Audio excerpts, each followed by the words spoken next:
Dovrebbe esserci già la diretta.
Chi mi sente? Io? Ah, ecco, sono tutti in silenzio. Sì, perché non sappiamo, perché anche qui c'è scritto everyone can see and hear you, quindi... Troppo belle queste cose. Chi c'è? C'è Andrea? C'è il dottor Antonelli? Sì. Sì, Ciao, mi Andrea. senti? Sì, tutto bene? Ciao. Sì, ci guardiamo da vicino, dai. Sei chiuso dentro nella scuola? No, sono a casa perché altrimenti andare a scuola magari un po' troppo faccio, dai. Sai che ti si sente davvero male, Andrea? Mi si sente male? Sì, vai a Ok, un schiaffo. attimo. Vediamo se c'è. Sì. Nadia, riuscì? Vediamo se così mi sta meglio. Andrea? Pronti? Buonasera. Mi sentite? Sì? Nadia, mi stai Sì. sentendo? Mi ascoltate un solo secondo? Sì? Allora, mando in onda soltanto lo spot e poi parto subito alla presentazione e presento i primi due, Sergio Barbarisi e Gianfranco Carubelli. Va bene? Vabbè, fai prima Ok. Gianfranco. Fai prima No, Gianfranco. È alfabetico. Riesci a sentirmi? Sì, io sì. Boh, perfetto. Allora, mando in onda soltanto lo spot e poi parto subito alla presentazione e presento i primi due, Sergio Barbarisi e ti sento Gianfranco. Va bene? Benissimo. Sai Gaetano in cantina?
Buongiorno a voi, bentornati.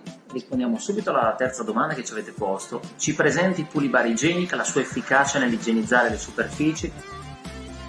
Anzitutto nel nome vi rispondo la sua funzione principale, che il prodotto mantiene, ovvero quella di igienizzare gli ambienti del bar e di un pubblico esercizio dopo una corretta detersione. Quello è sicuramente fondamentale. Spesso il termine igienizzante viene utilizzato come sinonimo di detergente o disinfettante, ma questo è sbagliato. Non è un sinonimo. Igienizzare significa rendere salubre, igienica una superficie, eliminando germi e batteri o comunque limitarne la loro proliferazione. Pulibar Hygienic è adatto per igienizzare quindi superfici in acciaio inox, sanitari, laccati, verniciati, plastica, vetri, specchi del bar, infissi, taglieri e coltelleria, quindi entra direttamente in cucina. Essendo completamente volatile, infatti non necessita neppure di risciacquo, non lascia odori e oltre a eliminare completamente tracce di olio e di grasso, previene la loro formazione di germi e di batteri. Noi ad esempio lo utilizziamo per pulire tutta la nostra cucina. Per tutti i professionisti, baristi, ristoratori alla ricerca di un prodotto veloce da utilizzare senza risciacquo per una pulizia accurata di tutti i piani di lavoro.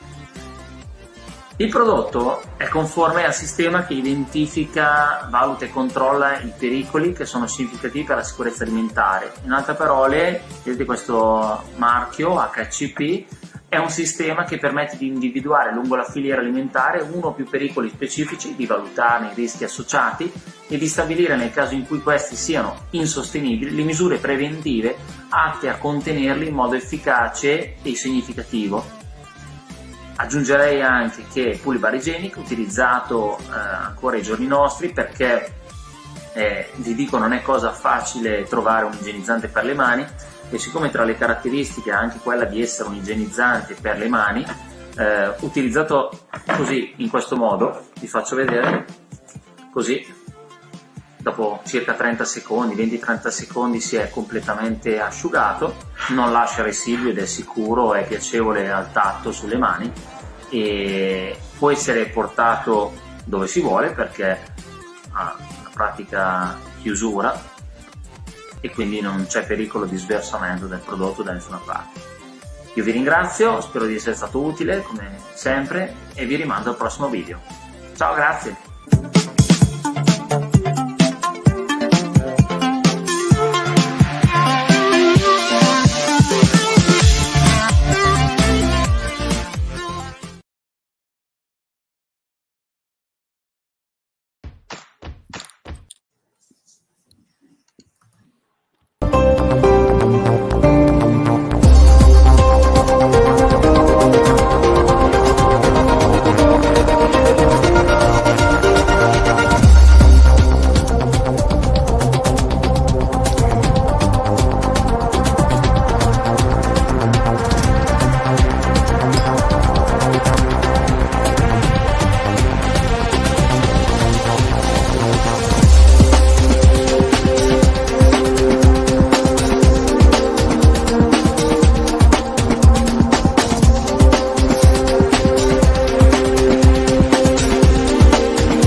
Eccovi qua, buon pomeriggio a tutti. Io vi ringrazio di essere già collegati qua tutti sulla pagina di Mangiare Bene Non Solo, sia sulla pagina di Facebook che dal canale YouTube Mangiare Bene Non Solo. In qualità di presidente dell'Associazione Culturale Mangiare Bene Non Solo, ho voluto creare questa puntata dedicata alla riapertura dei pubblici esercizi, in particolar modo dei bar e delle caffetterie, dedicando questa puntata proprio titolata proprio Ripartiamo e prepariamoci a ripartire. Bene, in questa puntata ho avuto la possibilità di avere la collaborazione di due partner molto importanti che collaborano generalmente spesso con l'associazione Mangiare Bene Non Solo, che sono appunto Asa Chimici, Pulicaf e BVT, un'azienda leader anche per quanto riguarda il settore della purificazione dell'acqua, e invece Asa Chimici per quanto riguarda la pulizia e la sanificazione dei prodotti, delle attrezzature delle macchine da caffè e tutto quant'altro. Ne approfitto mentre li abbiamo qui in diretta. Gianfranco Carubelli, mi senti? Ti sento forte e chiaro. Ciao. Benissimo. Allora, abbiamo qui appunto, come dicevo prima, Gianfranco Carubelli e Sergio Barbarisi, che dovrebbe essere anche qua in linea. Mi senti, Vediamo. Sergio? Tu mi senti, Gaetano? Io ti sento perfettamente. Perfetto, benissimo. Ottimo. Ok, poi abbiamo anche ospite in questo momento, perché la piattaforma ci permette di avere massimo 5 ospiti contemporaneamente, la giornalista di Bar Giornale Nadia Rossi, che quindi in ogni caso in qualsiasi momento gli chiedo aiuto nel sostenermi, nel fare le domande sia agli ospiti che abbiamo qui in diretta. Buongiorno. Quindi dicevo prima, perché organizzare questa puntata dedicata alla riapertura dei pubblici esercizi? Perché io, insieme a Giuseppe Fiolini, che dopo interverrà successivamente, insieme all'interno della nostra associazione, organizziamo dei corsi di formazione di caffetteria e latte art, con Marco Sorano che ci segue anche su Facebook e dopo interverrà anche lui direttamente in diretta, che è ha una scuola di bartender, la Pro Bartender School in Sicilia, e quindi di conseguenza noi che siamo giornalmente in contatto con gli operatori del settore, stiamo cercando di, tramite questa trasmissione, di questa puntata, di mettere appunto delle idee, delle proposte, dei consigli da poter dare al momento in cui avremo l'ok per poter riaprire i nostri bar, principalmente, perché la puntata è dedicata principalmente ai bar e caffetteria e generalmente anche tutti gli altri pubblici esercizi. Ed è vero che avremo poi anche ospite il presidente della Mira, Valerio Beltrami, che è già qua collegato, poi successivamente gli darò anche a lui la parola per poter discutere e dire per quanto riguarda anche i ristoranti come si stanno organizzando, e tanti altri ospiti come Andrea Antonelli della Street Coffee School, scusami Andrea, che è una scuola abbastanza rinomata di caffetteria e oltretutto è ambassador della Pulicaf, quindi collabora con Gianfranco Garubelli nell'azienda Asa Chimici, e Nine Bar abbiamo ospite anche Andrea Lattuada, un trainer, ma un conoscitore del mondo del caffè a livello mondiale, io sottolineo, perché è riconosciuto in tutto il mondo, ma oggi nella veste soprattutto per darci anche dei consigli in qualità di arredatore e di consulente per quanto riguarda l'arredamento di un bar, e quindi dal momento che i nostri bar adesso ora dovremmo andarli a rimodulare negli spazi che abbiamo. Mi porto un esempio di bar che magari hanno 40 metri quadri destinati alla loro clientela, 6 metri diventano 2, si capisce benissimo che i metri disponibili diventano semplicemente 10 e quindi bisogna andare a rimodulare il tutto, e quindi ben volentieri ascolteremo poi i consigli che ci può dare Andrea Lattuada. Avremo anche ospite Maurizio Urso, che è il presidente vicepresidente, scusate, Eurotalk Italia, un'associazione di chef stellati, e in più è anche vicepresidente dell'Accademia Italcuochi Sicilia, però del presidente della sezione Sicilia. Io volevo iniziare a fare una piccola premessa, così poi dopo passo subito la parola a Gianfranco e poi a Sergio e poi a ruota a tutti, facendo vedere delle piccole emoticon, sperando che si vedano, in alto a destra dello schermo. Le vedete? Sì. Perfetto. Sì, è esattamente sopra la mia faccia. Delle piccole diciamo emoticon, giusto per far capire un attimino qual è lo stato d'animo in questo momento dei baristi e dei gestori. In questo momento sinceramente saranno tutti arrabbiati, per non dire un'altra parola, ok? Perché giustamente sono stati quasi un mese forzati a loro chiusura, non sappiamo di preciso quando sarà il giorno che si aprirà, si vocifera intorno al 18 di maggio, ma vediamo, stiamo ad aspettare le conferme. Quindi in questo momento sicuramente lo stato d'animo dei baristi e dei gestori è quello di essere molto arrabbiati, però il dato di fatto è che la realtà è proprio questa: c'è questo problema, lo dobbiamo affrontare nel migliore dei modi. E come lo dobbiamo affrontare nel migliore dei modi? Cercando di avere delle idee o quantomeno delle proposte o dei consigli. Quindi quale migliore occasione incontrarci, tipo con una giornata come questa, fra amici e che stiamo tutti nel settore, di dare ognuno la propria idea, la propria proprio spunto, il proprio magari consiglio, o quantomeno magari, perché ogni bar è diverso dall'altro, quindi magari un'idea può andare bene in un bar ma non può andare bene in un altro. E quindi l'idea appunto del cappuccino o del... Mi vedete? Perché mi è comparso qualcosa nella schermata, non so che è successo. Mi sentite? Sì, bellissimo.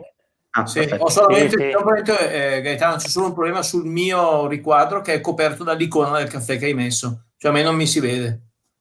Magari non roviniamo l'appetito a tutti, però ecco qua, bravo. Perfetto. Ok, fatto bene a dirmelo, perché purtroppo io mentre sto guardando il PC ho 3 monitor, quindi controllarli tutti contemporaneamente mi diventa un po' difficile. È il mio mestiere fare il regista, però quantomeno ci sto provando nel migliore dei modi. Quindi stavo dicendo, cercare di avere idee possibili e cercare di metterle a disposizione per tutti. Quindi quali potrebbero essere? Intanto dobbiamo cercare di convivere adesso con che cosa? Con le nuove tecnologie. Adesso necessariamente i nostri modi di fare, le nostre abitudini sono cambiate e cambieranno in continuazione fino a quando non si risolverà il problema. Ad oggi, fino a non si sa quando, ci sarà sempre questo dubbio, questa diffidenza di uscire fuori, di andare nei locali, e noi dobbiamo vincere questa e far vincere questa diffidenza ai nostri clienti, ai nostri prima invogliare i nostri gestori a cercare di essere positivi, sorridere e affrontare il problema. Inutile piangere sul latte versato, dobbiamo andare avanti, cercare di affrontare qual è il problema.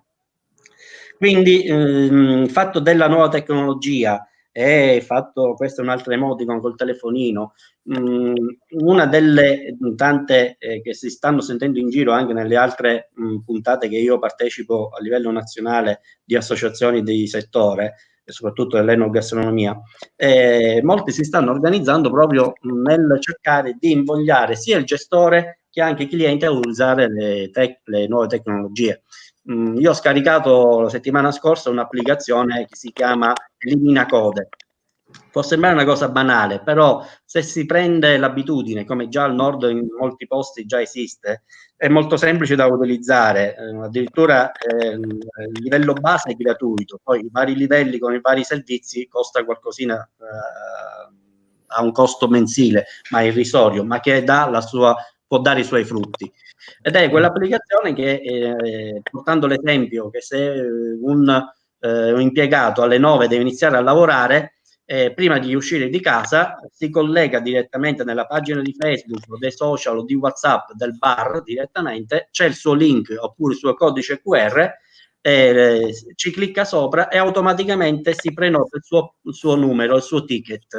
Quindi man mano che esce fuori di casa e man mano che il ticket va avanti, la numerazione, gli arriva il messaggio che sta andando avanti. Quindi si può organizzare diciamo quella mezz'oretta che è uscita alle 8:30 di casa e arrivare alle 9 puntuali in ufficio senza bisogno di fare la fila fuori mezz'ora dal bar. E quindi nel frattempo anche il barista che ha ricevuto il messaggio che magari è un suo cliente abituale che magari gli ha detto fammi trovare il cornetto ripieno alla ricotta o al cioccolato o alla crema, sta lì direttamente e glielo fa trovare pronto senza neanche star lì ad aspettare ulteriormente altri tempi. E questo sono delle applicazioni, ce ne sono tantissime, non faccio poi nomi di pubblicità, ma in caso poi li posso posso pubblicare sotto nei commenti della pagina Facebook direttamente se qualcuno vuole sapere quale possa essere.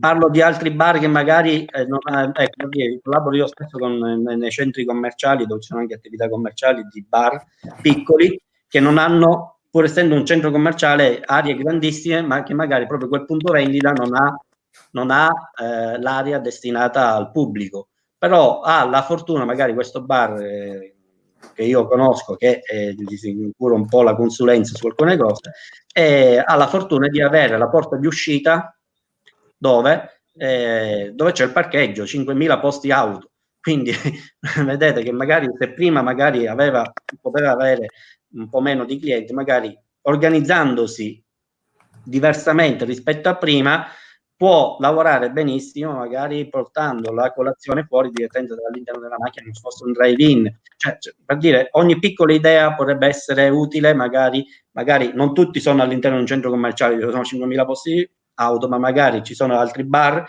che hanno l'attività all'interno di un parcheggio, magari c'è vicino un parcheggio, vicino a breve distanza, e quindi potrebbe essere anche una possibilità in più di portare un takeaway fuori esterno con dei kit servizio che possa essere dalla colazione a un brunch o quel che sia, ecco. Poi la rimodulazione per quanto riguarda del manuale HCCP, e qui entrano in gioco sia Gianfranco Garubelli della Asa Chimici e Sergio Barbarisi per quanto riguarda la rigenerazione delle resine degli impianti di acqua, degli addolcitori, degli impianti osmosi e così via. Insomma, ognuno di noi può dire la propria idea, il proprio consiglio per cercare un attimino di risolvere nel migliore dei modi i problemi che ci possono essere al momento dell'apertura. Cerchiamo di prevenirli prima dell'apertura, cerchiamo un attimino di organizzarci in sinergia e dare dei consigli a tutti gli altri. Io, in base a quello che volevo dare adesso, ora la parola, vediamo a Gianfranco, ci sei? Gianfranco? Benone, grazie. Ciao Perfetto. a tutti. Ecco. Niente, volevo merito alla riprogrammazione dell'HCCP, del manuale HCCP. Non so, vuoi intervenire e dire qualcosa in particolare in maniera tale... Sì, guarda, grazie, saluto tutti in primis, ciao. Del manuale HCCP, pronti? Mi stai sentendo? Sì. Mi state sentendo? Sì. Mi state sentendo? Benissimo. Sì, no, ti sentiamo benissimo. Perfettamente. Dicevo, a proposito che mi dicevi lì del manuale HCCP, qua ci sono fior di dottoroni che hanno fatto e redatto tutto quanto, sicuramente tutti quanti sapete come mai, cosa vuol dire, va bene, ma come mai è stato redatto questa benedetta autorizzazione o comunque certificazione o comunque qualcosa che va e andava a garantire la salubrità dei cibi mandati per gli astronauti mandati sulla Luna. Per cui è una cosa molto vecchia, si tratta del 69, noi ne stiamo parlando ancora ultimamente, diciamo, e qualcuno non sa bene di cosa stiamo parlando. Comunque, quello per cui mi compete, qui siamo tutti professionisti, io la prenderei un attimino più alla lunga, ma non per fare del cinema neanche tanto per rendere poco gradevole la cosa. Va bene, sono convinto, il telefonino, le app e tutto quanto, ma il barista, vi dico questo che sto ricevendo delle domande a proposito che sono molto imbarazzanti. Il barista, supponiamo, il 18 di maggio arriva al locale e tira su la Claire, cioè apre la porta. Cosa succede? C'ha la app nel telefonino, chiaramente, ma lì quando tira sulla porta cos'è che deve fare? Questo lì secondo me che il barista ha paura, perché la paura, ricordiamoci, diviene e arriva da un qualcosa che non conosci, altrimenti avresti timore. E il barista oggi ha paura di aprire, perché mi vengono date, vi dicevo prima, mi vengono chieste molte cose e prodotti, vi spiego subito, per dare una bella disinfettata a tutto il mio locale, così quando apro io sono... No e poi no. Ascoltatemi bene, il vostro locale è chiuso da 40 giorni? 50? 35? Va bene. Lì dentro non c'è niente. È chiaro questo? Lì dentro non c'è nulla. Non c'è il virus. Il virus non è una cosa che c'è, rimane lì, prendete la Magnum 357 e gli sparate. No, non c'è. Voi per prima cosa dovete fare la bella disinfezione, ma è quella cosa che dovreste fare sinceramente tutti i giorni, e tutti i giorni guardare sotto la pedana del bancone, che questo secondo me è una bella cosa.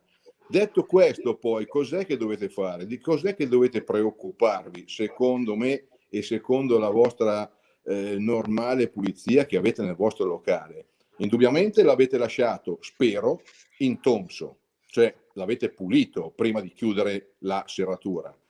Quando andate a riaprirlo, al limite c'è della polvere, ok?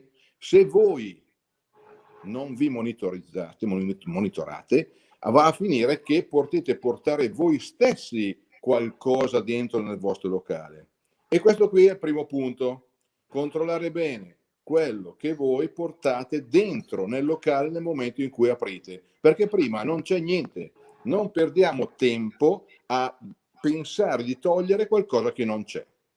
Chiaro? Questo qui deve essere chiaro a tutti.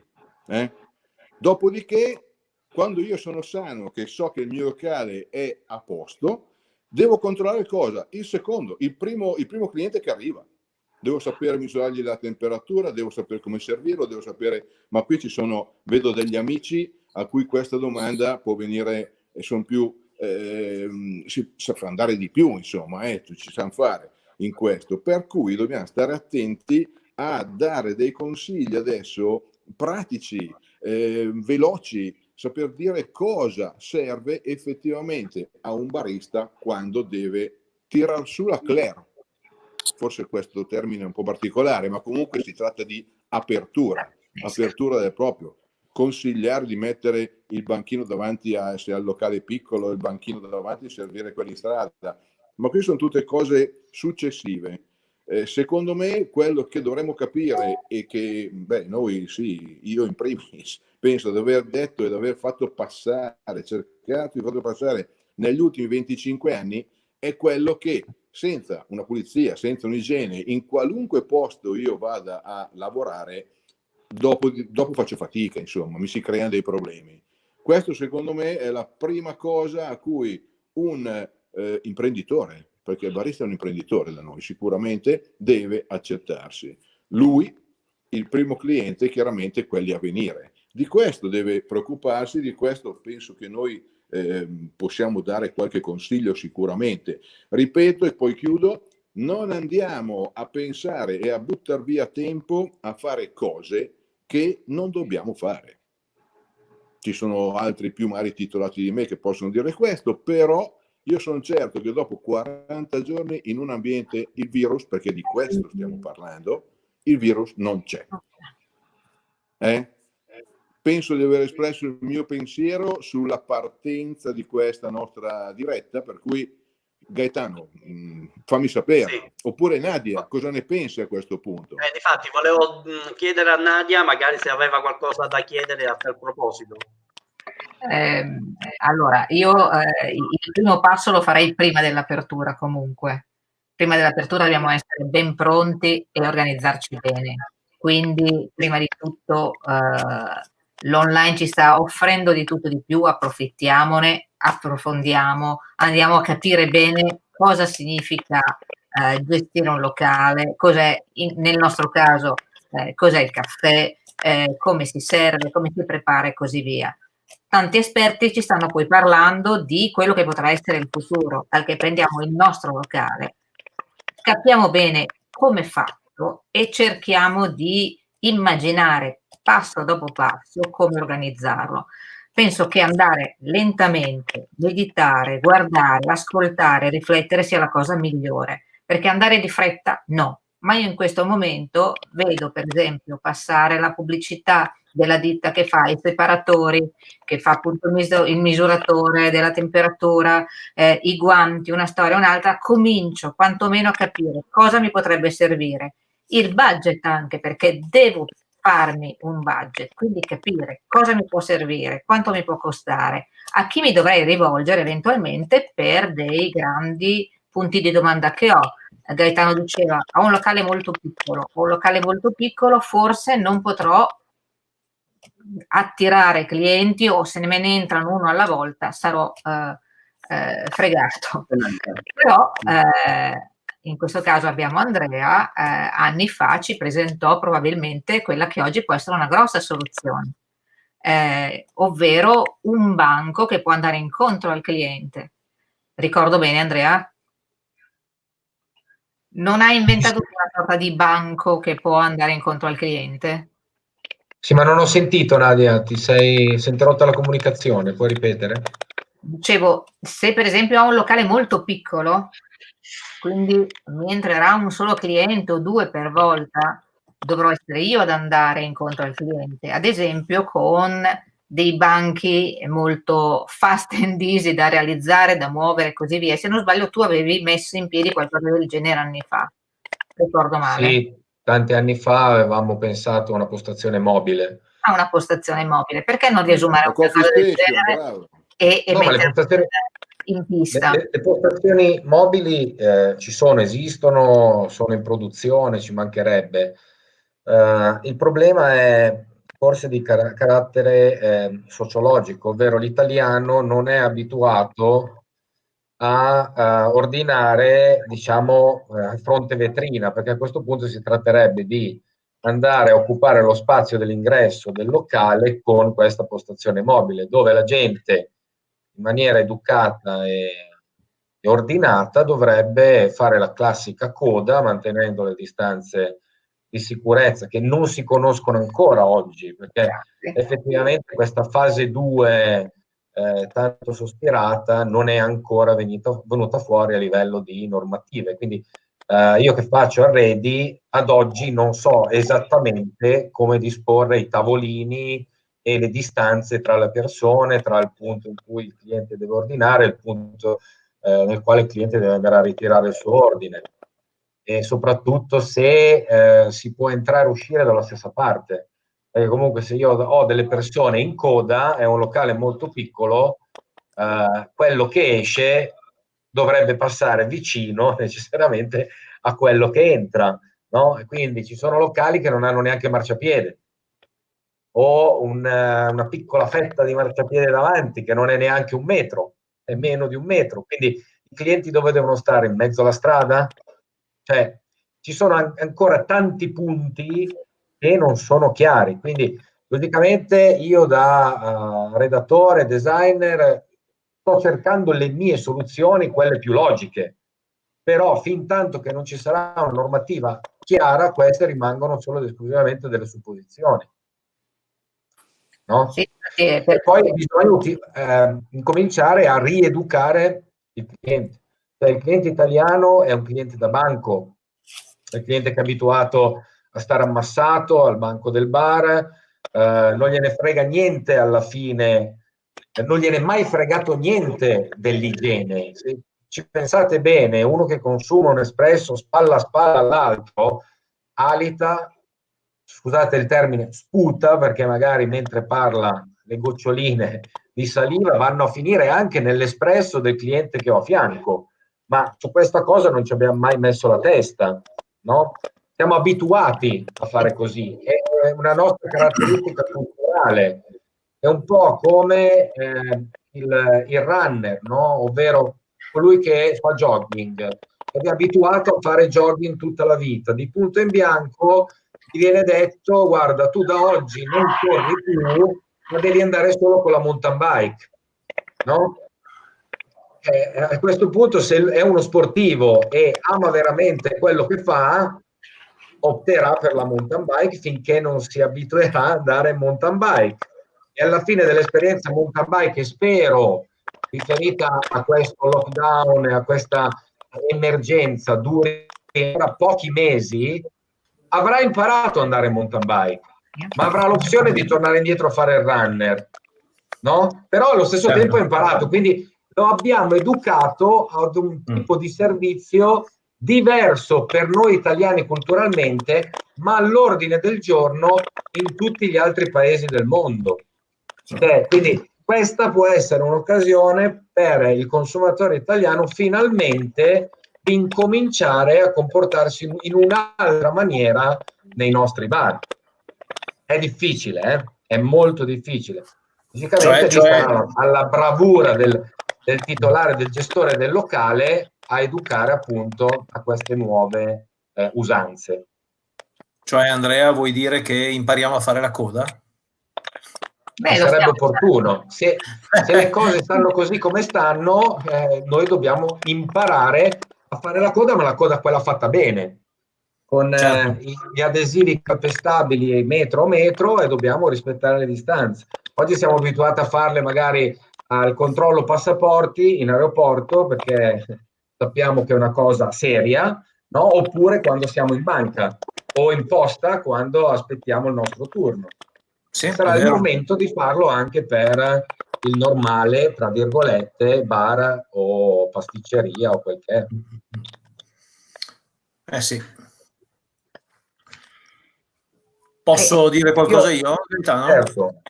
Sì, certo, può intervenire benissimo, Sergio. Sì. Ma allora è chiaro che parlo un po' così a ruota libera prima di andare a parlare poi quando mi dirai che è il momento di acqua. È chiaro che in questo momento siamo davvero tutti un po' così, come sospesi in una situazione in cui non sappiamo ancora veramente cosa succederà, perché stanno dandoci date, ma non ci stanno dando le famose regole di ingaggio, cioè non ci stanno dando quelle che saranno le linee guida per l'attività in fabbrica, negli uffici, e quello che preme soprattutto a noi in questo momento, non ci stanno dando le linee guida per stare in un locale, in un bar, in un albergo, in un ristorante.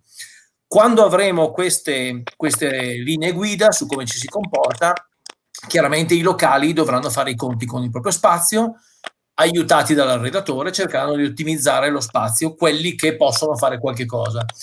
È anche vero che è una soluzione temporanea, perché si spera, io voglio sperare, penso che tutti vogliamo sperare che a un certo punto poi queste linee di guida un po' più restrittive, piano piano, col passare del virus e con l'arrivo magari della cura, possano diventare delle maglie un po' più larghe. A me piace pensare, perché chiaramente da un po' di anni in qua, perché è più facile girarlo per tutti, abbiamo girato un po' tutto il mondo, abbiamo visto che ci sono altri modi di bere caffè che non sono solo il bar, come diceva giustamente Andrea Lattuada prima, spalla a spalla con una persona che neanche sai chi è, ma ci sono anche i famosi e secondo me bellissimi coffee shop in cui il caffè è un momento piacevolissimo da gustare al tavolo con amici.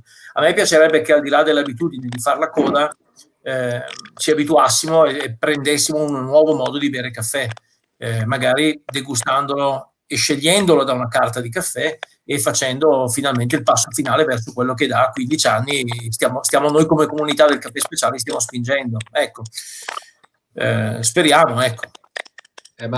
Sergio, il problema sai qual è? È quello dei posti, dei bar ad alto consumo. Cioè, immagina una caffetteria a Roma che è abituata a macinare 10 kg di caffè al giorno.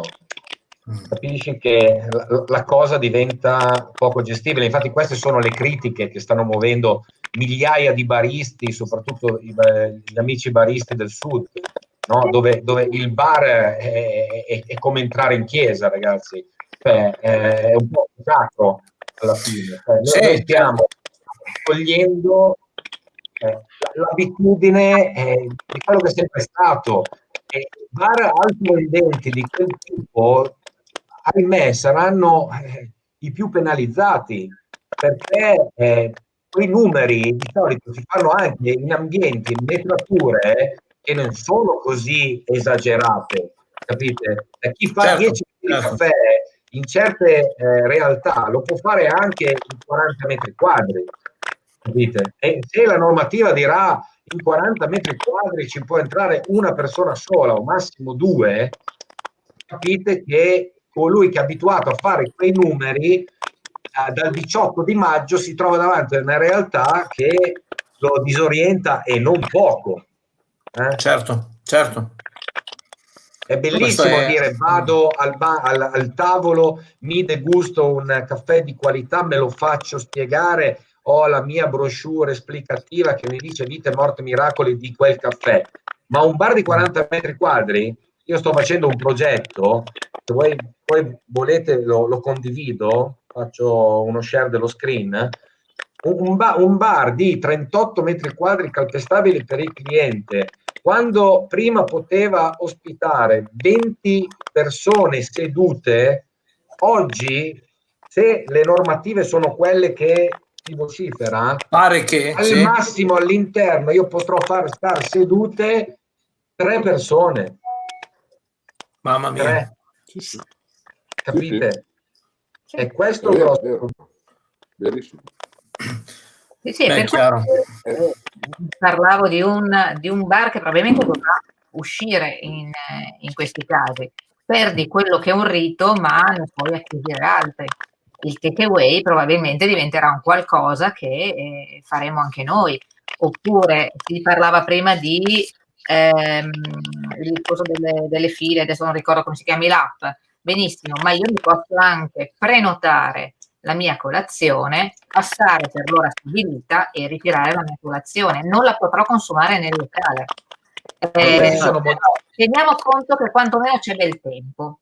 Quindi se non ho proprio la iella di essere in locale, senza marciapiede, senza niente, ma che ne so, qua vicino c'è la piazza, mi prendo il mio stacchettino, mi metto sulla panchina e faccio colazione sulla panchina. So che è un compromesso che non mi piacerà fino in fondo.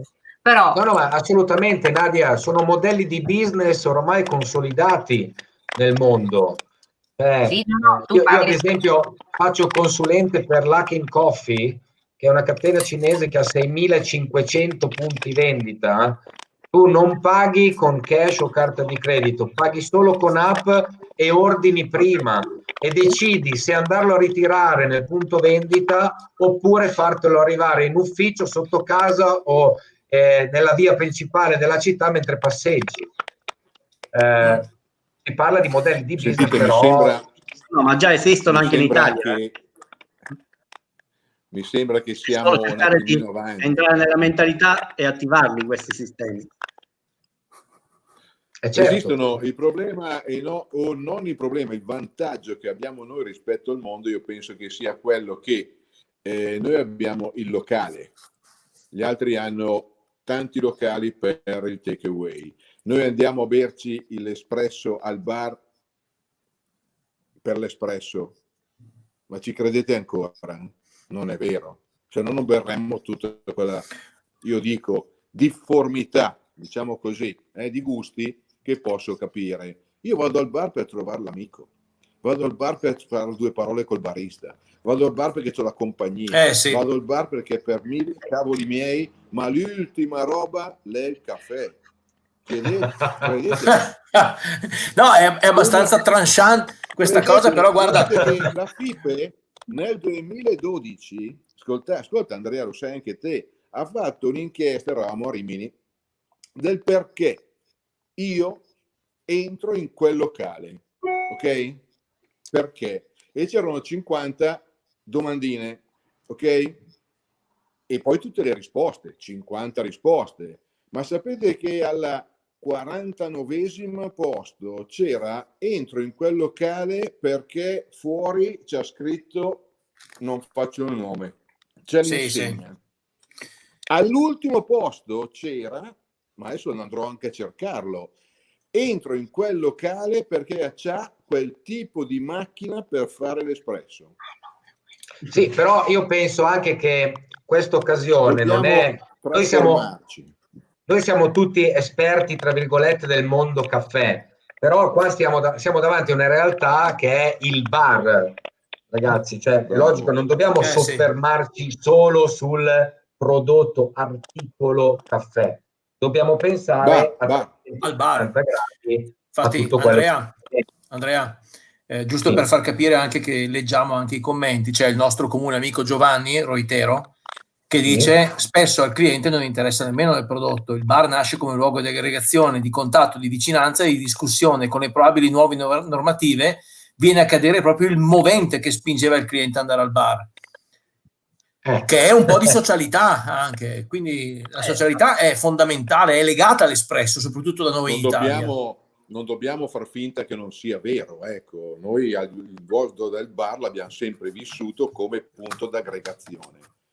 Poi pensate solamente ai bar di paese, ragazzi, cioè io arrivo dalle campagne, dai paesi piccoli, il bar è il posto dove so che trovo gli altri, fondamentalmente. Sì. No? Poi prendo qualcosa, ma trovo gli altri. Il bar dello sport. Per cui dobbiamo adesso a carte o a carambola di una volta. Sì. Però c'è anche di innegabile, incontestabile, che siamo di fronte a una svolta epocale a cui siamo forzati. Cioè non è che ci stiamo divertendo a cambiare un modello di bar, siamo purtroppo, è verissimo quello che scrive il nostro amico Joan, è verissimo quello che stiamo dicendo, il bar è il luogo di aggregazione insieme a un buon caffè espresso, si spera buono, ma purtroppo siamo di fronte a un problema che porta la gente potenzialmente a morire. Quindi noi dobbiamo in qualche modo trovare una soluzione, dobbiamo trovare un'uscita, almeno temporanea, fino a quando poi ci sarà il liberi tutti. Questo è il punto della discussione. Quando abbiamo le regole di ingaggio, quando abbiamo le linee guida, si passa attraverso l'esame dei metri quadri disponibili e l'eventuale risistemazione dei tavoli. Andrea, il redattore è questo che fa, no? Correggimi se sbaglio. Sì, non solo, perché comunque dovrei certo. trovare un nuovo concetto, una nuova comunicazione, cioè fondamentalmente quello, a parte il design e la disposizione dei tavoli. Cioè, io dovrò attrarre il cliente, e questa è la cosa fondamentale. No? Quindi sì. Sicuramente questa situazione è anche un'opportunità per migliorare e migliorarci. No? Però ricordatevi, ragazzi, che non tutti hanno ossigeno per farlo, perché i tempi potrebbero essere 2 mesi come 10 mesi. E bar che avevano un certo tipo di fatturato e mantenevano un certo numero di dipendenti dovranno fare dei conti importanti e prendere delle decisioni importanti. Questo dobbiamo considerarlo, perché forse è il lato più oscuro di tutta questa vicenda. È logico che noi pensiamo sempre in positivo, però dobbiamo far fronte anche a questo tipo di problematica. Alla realtà. Sì. Non è facile, cioè, se avessimo la soluzione, cioè, saremmo tutti qua a ridere. Purtroppo dobbiamo essere positivi, ma dall'altra parte della medaglia sappiamo che il problema è molto grave. È molto grave. Purtroppo sì, da una parte secondo me, qui dopo lascio la parola a Antonelli perché si vede c'è una maccaterba di cose da dire. Secondo me, Andrea o magari anche Sergio, ditemi se condividete, io sono in un paese, Vescovato, 3.700 abitanti, ci sono 11 bar, 11, Non voglio adesso tagliare i ponti, tagliare anche le cose, a me sembrano anche eccessivi a volte per tot abitanti. Sicuramente ci sarà la media per abitanti e diremo poi che va bene.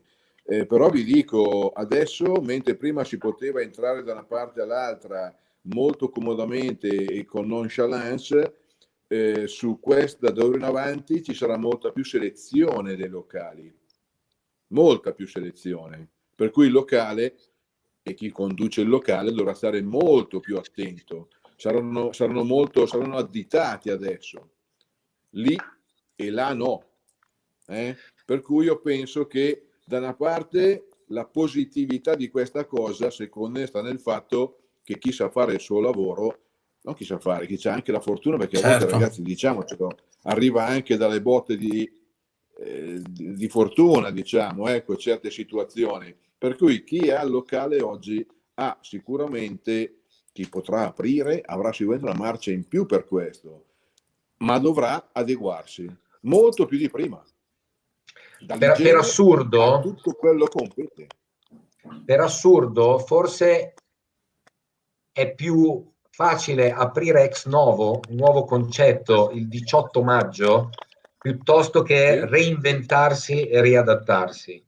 Giusto. Infatti, io pensate, ho delle commesse, ho dei bar già finiti e pagati in parte, pronti per essere installati. Le aperture dovevano essere intorno a Pasqua. Chi stava per aprire, chi ha già pagato, si vuole tirare indietro.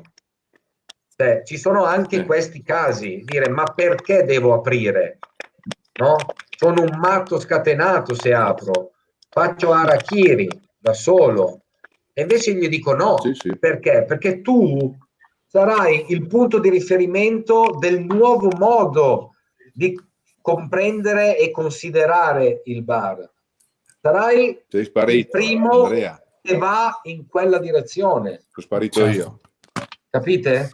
Quindi sì. è anche un'opportunità oggi, se ho il coraggio di affrontare questa avventura, che io spero che sia una brutta avventura nella foresta nera che duri veramente pochissimo, però mi tempro, Sono spariti tutti. e divento più forte di tutti, capite?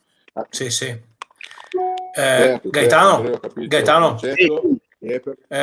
magari proviamo a sentire anche Valerio che è con noi per sentire qualcosa anche sui ristoranti. Sì, e difatti volevo intervenire con Valerio, però ho un problema, che possiamo stare solo in 6 all'interno. Quindi non lo so, volevo fare tanto che magari davo la parola ad Andrea Antonelli e successivamente Andrea attaccava e faceva entrare Valerio. Come vuoi tu. Va bene. In maniera tale che già Valerio è in linea, già ci assolutamente, ascolta, Gaetano. per entrare a posto di Andrea Antonelli. Quindi Andrea, io invece volevo farti una domanda. Assolutamente. Sia io che te, anche Andrea Lattuada, Giuseppe Fiorini che è anche in linea su Facebook e dove entrerà anche lui, che vorrà dire la sua insieme a Marco Sorano, che sono diciamo dei partner, dei colleghi che collaborano con me con l'associazione, che abbiamo noi le aule di formazione, quindi le scuole di formazione.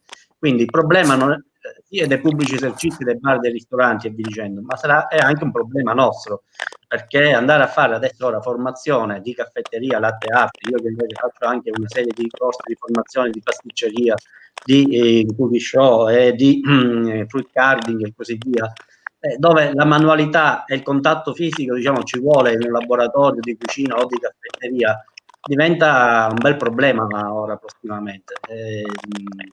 Quindi volevo sapere anche da parte tua, da parte di Andrea, per gli altri amici che ci seguono su Facebook, che magari vogliono commentare, magari se vi va bene la prossima settimana facciamo un'altra diretta per fare un punto della situazione e vedere un attimino, dare la parola a qualche altro magari che mi stanno chiedendo qua in diretta anche su WhatsApp che vogliono intervenire, ma non ho lo spazio per farli intervenire a tutti. Come muoverci per fare formazione? Sì, lo facciamo come? A distanza?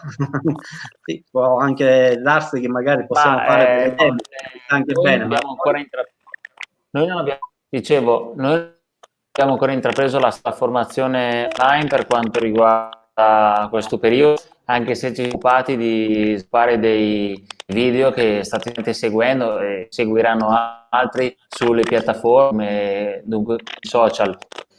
Questo non vuol dire che non stiamo pensando al futuro della formazione, ma ragionando su quelli che sono stati tutti gli allievi o comunque operativo è stato fino a ieri di far formazione, le persone che sono venute in come comportate, quali sono stati lì che hanno avuti e di conseguenza Andrea e tanti altri come tu Fiorini che avete delle scuole lo sapete quante persone ospitare e di conseguenza come fare per far entrare ancora il cliente. Devo dire una cosa in merito ai baristi, diceva la tua da prima, saranno forti, quelli usciranno. Dico che in questi anni di persone ne viste tante e lo sappiamo, di corsisti ne sono stati tanti, quindi quelli sono ora i baristi, hanno un bagaglio professionale tra virgolette abbastanza completo, se non completo. Dovrebbero ora mettere in pratica tutto quello che hanno preso questi anni e mettere in fila la teoria per in pratica tutti i giorni che hanno imparato. Mi ragionare, stamattina parlavo in ufficio con Gianfranco e si parla di alcuni alcune attitudini, non so, pulire le macchine in maniera molto originale, no? e pensa che c'è i giorni nostri, tu pensa che i nostri ancora chi non vado a mettere del riso all'interno del macina caffè. Ma non è il fatto che possa o non pulire, fare dei danni o non fare danni. Parto dal fatto che bisogna prendere quel riso fisicamente in mano, metterlo nel macinino, metterlo nel macina caffè, prendo una sostanza viva che ha il 13% di umidità, quindi che è bagnato dentro una macchina, e spero che dopo mi vada a macinare. A questi sono stati, allora non ci sono stati. Se non ci sono stati, evitiamo. Se ci sono stati, sicuramente né Andrea né da me, da Gaetano, hanno sentito dire questa cattivella. Quindi adesso ho fatto, secondo me, un check di tutte quelle persone che anche noi trainer, sicuramente, ne parlavo anche con Sergio nell'ultima video chat, e bisognerebbe un attimo, non dico cambiare, ma adeguare, è il termine esatto, adeguare quello che è la formazione ai giorni nostri, magari alimentarla con qualcos'altro che sicuramente è più attuale, che andare, non lo so, che andare a centrare, come dicevamo prima, con la freccetta, importantissima, freccetta alla control, però se mi metto riso nel macinino, la freccetta la puoi tirare.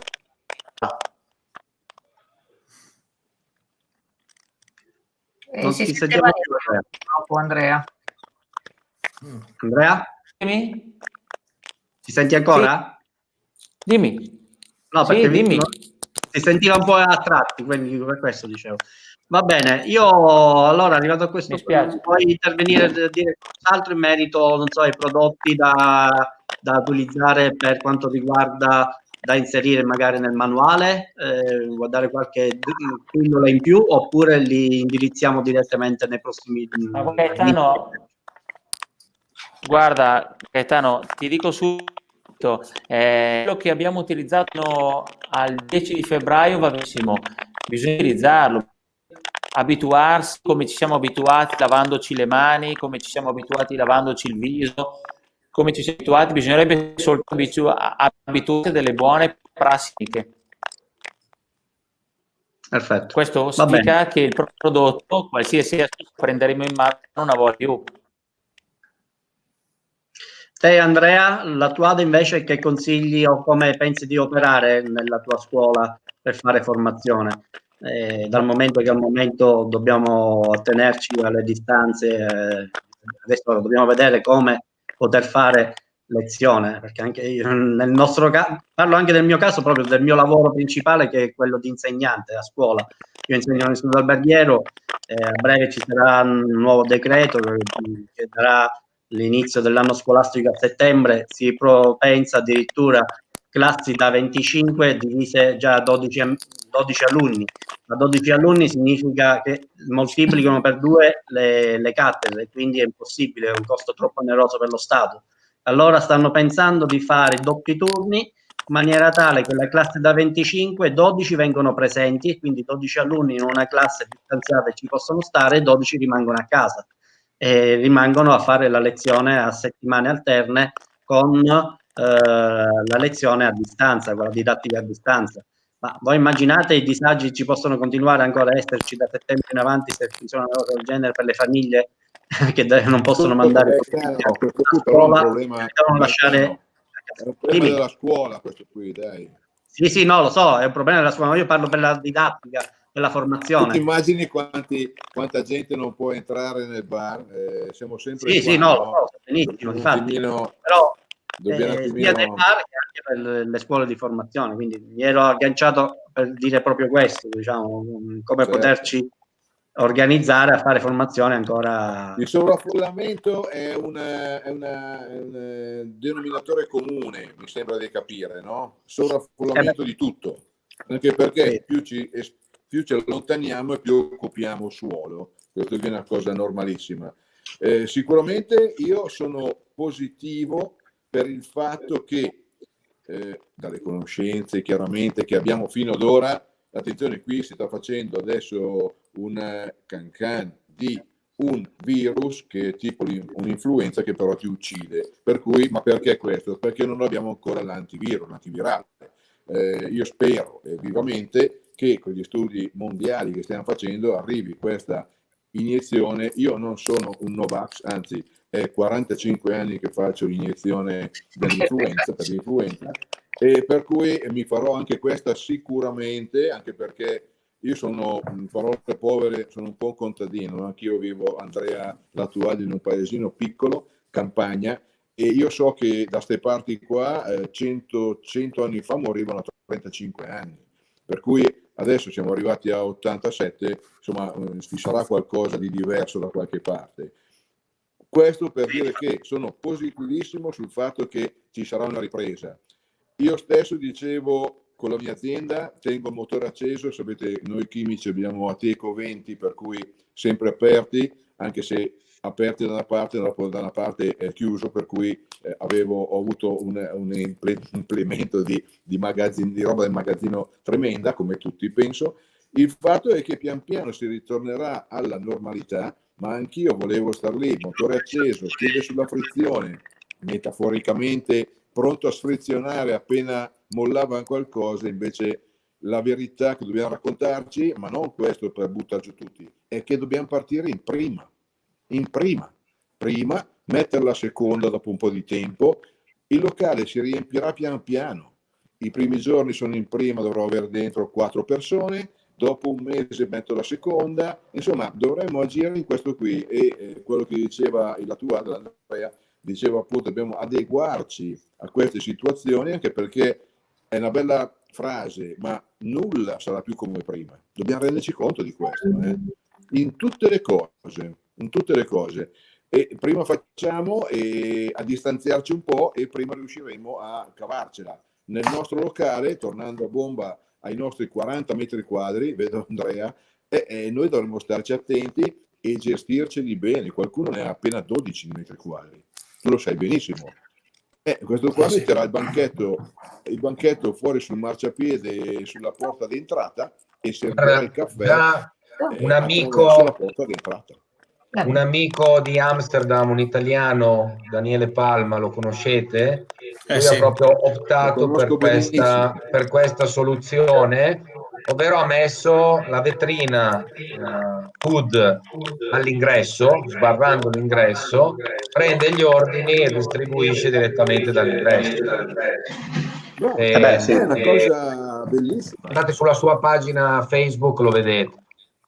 È un po' come i monorail a Seattle, che sono una catena di negozi che dentro sono tipo 2 metri quadri e la gente sta fuori. Il caffè gli viene passato direttamente fuori. Sì, piccoli locali è senz'altro. 2 metri, 2. Ma si potrà? Dovremmo cambiare. Rispetto ai ristoranti, noi come i bar hanno dei margini molto più bassi, perché i margini sul caffè sono bassi, cioè nel senso come importo di fatturato, e quindi di conseguenza ne devi macinare di caffè per fare la giornata, e quindi avere anche uno spazio. Volevo chiedere, se possibile, vorrei una domanda alla tua, all'Andrea, amico. Ma per una semplice cosa, io penso. Avvicina il microfono, Gianfranco. Mi senti, Andrea? Ora sì. Ok, meglio. Ascolta, volevo chiederti una cosa, visto magari che tu puoi sapere, nel senso, sei in contatto con Luckin Coffee. Luckin Coffee è cinese, vabbè, d'accordo, in Cina hanno aperto questi locali qua, non è che perché lì è successo in una regione, hanno chiuso una regione ed altre ma ci sono, voi avete dei negozi Luckin Coffee in zona 1 in quella provincia? Pieno. Luckin ha tantissimi store a Wuhan che sono stati chiusi tutti durante l'emergenza. Oggi incominciano a riaprire. Comunque, facendo delivery, loro fondamentalmente sono andati avanti. Esatto. Capite? Proprio perché il loro modello è quello. Sono nati con quel modello, e quindi ne hanno risentito pochissimo, anzi ci sono stati dei picchi di vendita durante i momenti di emergenza, perché la gente ordinava sempre di più da casa. Certo, certo. Poi vabbè, Sì, c'è la stato mia uno idea era scandalo quella di finanziario, sapere- a parte quello, però stanno vendendo più di prima, ecco. Hanno aperto No, più, certo, la mia idea era più quella locali di prima e di stanno chiederti- vendendo più di prima. Era quella di chiederti, Andrea, giustamente, se magari avevi un input da dare ai nostri locali, che bene o male è un locale, su come stanno facendo gli altri per venirne fuori. Tutto lì, ecco. Se avevamo degli esempi.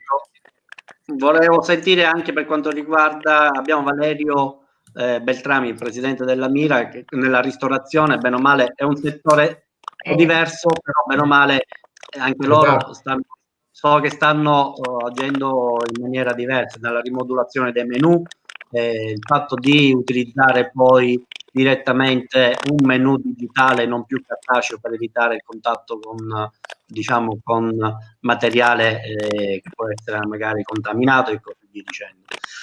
Io magari volevo sentire Andrea se ha qualcos'altro da dire, Andrea Antonelli, che nel caso faccio entrare al presidente della Mira e poi ci risentiamo dopo. Io ti ringrazio, ci salutiamo e ci aggiorniamo magari per fare il punto di quello che... Sì, io penso a siamo metà detti. settimana, dopo Bene. vedo, ci concordiamo e poi lo facciamo sapere direttamente sui Ciao. social, lo facciamo la prossima puntata. Andrea, volevi concludere con qualcos'altro? No. No, va bene. Grazie Okay, Gaetano, allora, ciao Andrea, ciao Sergio. Ciao Andrea. Ciao, ciao. Ciao Andrea. Allora, adesso invito a Valerio Beltrami, vediamo se c'è. Valerio? Pronto? Forse Ecco, l'audio attivato. mi sentite? Mi senti? Mi sentite? Sì. Io vi sento, Perfetto. voi? Sì, no, ti sentiamo benissimo. Perfetto.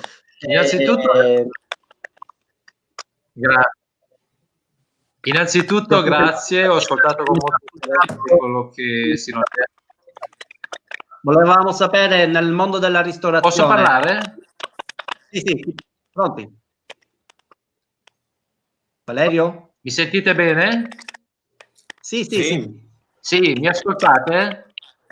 Sì. Sì, puoi parlare tranquillamente. Allora, innanzitutto grazie.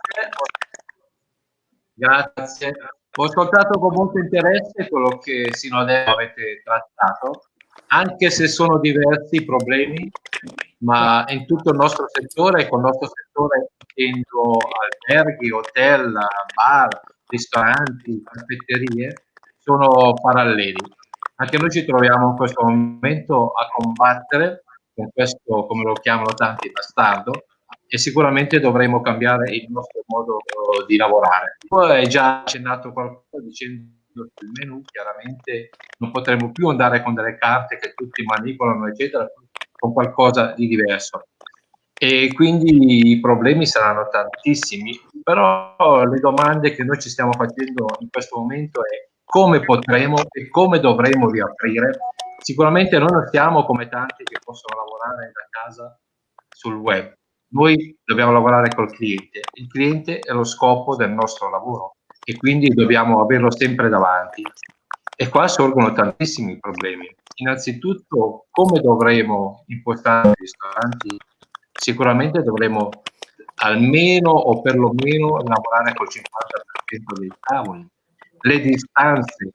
Come fanno quei poverieri che magari fanno anche delle rampe di scala? Sente? Dimmi. Si sente? Sì. Si sente, un po' a tratti, ma si sente. Vai, continua. Stavo dicendo ai camerieri che magari devono fare delle rampe di scale con le mascherine avanti e indietro. Sarà molto molto impegnativo questo discorso, e quindi sorgono tutti questi dubbi, questi problemi di come poter fare. Chiaramente anche sui menù dovremo dare più spazio a dei menù magari settimanali, dare più spazio al territorio. I fornitori dovranno essere magari quelli locali, perché non potremo più approvvigionarci con montagne di cose da tenere stoccate, perché non sappiamo quale afflusso avrà la clientela. Quindi dovremo magari lavorare più col territorio, quindi i nostri fornitori dovranno essere più locali. Sorgono tantissimi di questi problemi.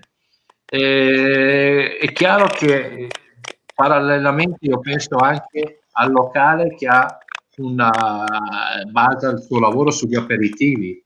E come facciamo noi a mettere 5-6 persone sullo stesso tavolo? Diventano tutti i nostri problemi. Quindi dico che problemi del ristorante sono uguali al problema della bar e caffetteria. Non dimentichiamo che il cliente è il nostro scopo e quindi dobbiamo trattarlo. Questi sono i problemi. Tutti hanno premura di aprire, c'è questa voglia di riaprire, ma io credo che tanti purtroppo dovranno non aprire ma chiudere per sempre, perché sarà molto molto difficile poter lavorare come prima. Finché non si trova questo vaccino che potrà risolvere il nostro problema, saremo tutti in crisi. Io oggi ho scritto su una rivista che mi ricordo lavoravo a Napoli, al momento del colera, si girava già allora con le mascherine, con i disinfettanti eccetera, ma per fortuna non era mortale come adesso, invece questo è un grave problema. Voglio solo anche dire che ho visto la signora Rossi Nadia che ha parlato di Bar Giornale e mi ha emozionato perché io ho fatto tanti anni con Franco Zingales, quindi lo abbraccio da lontano. Purtroppo. Vi lascio voi le parole e continuo ad ascoltarvi. Se c'è qualche domanda intervengo molto volentieri. No, l'unica osservazione è che secondo me il ristorante in questo momento ha qualche chance in più rispetto al bar. Il ristorante senz'altro può cominciare a fare delivery, può fare take away e già il take away è cresciuto in una maniera esponenziale per il ristorante, mentre il bar è rimasto assolutamente fermo. Il ristorante può sviluppare take away perché tranquilli, andiamo e ci prendiamo i nostri pasti e li consumiamo a casa. Ben più diverso è andare in un locale, prendere il cappuccino alla brioche e portarseli a casa, o chiedere anche semplicemente al locale di portarmeli a casa. Non per poi... per esempio Vergnano ha fatto questa iniziativa per cui va in giro per la città di Torino e realizza sotto casa il cappuccino o la brioche e me li porta in casa proprio per consegnarmi rinfreschi. Il problema della caffetteria è questo, e del bar è questo, che il prodotto deve essere consegnato praticamente in tempo reale, più fresco, più giovane, e più mi soddisfa e così via. Tra l'altro purtroppo spesso dando consigli tipo questo di Vergnano si viene oppure anche di delivery, si scopre che ne so, a Palermo non si può fare delivery nel weekend o take away nel weekend, piuttosto che ci sono normative che valgono in una località piuttosto che nell'altra. Quindi prima di prendere qualsiasi iniziativa, il consiglio, così come è stato anche per la KCCT quando venne a galla, tornando alla sempre andare a verificare se nel proprio paese si può fare qualsiasi iniziativa ci venga in mente di fare, perché purtroppo l'Italia è assolutamente polverizzata e quello che si può fare in una provincia non si può fare magari nell'altra, o chiede normative e procedure differenti. Quindi questo era per riallacciarmi a quanto per esempio sta succedendo a Torino ed altri non riescono a fare. Posso fare una domanda a voi del settore del bar? Sì, vai. Sergio, vai pure. Volevo chiedere come vedete voi il servizio futuro dell'aperitivo, dove, come ha detto qualcuno prima, il caffè vai a berlo con l'amico, ma l'aperitivo si è magari 4 o 5. Come potete vedere o come immaginate il servizio a un tavolo di 4 o 5 amici?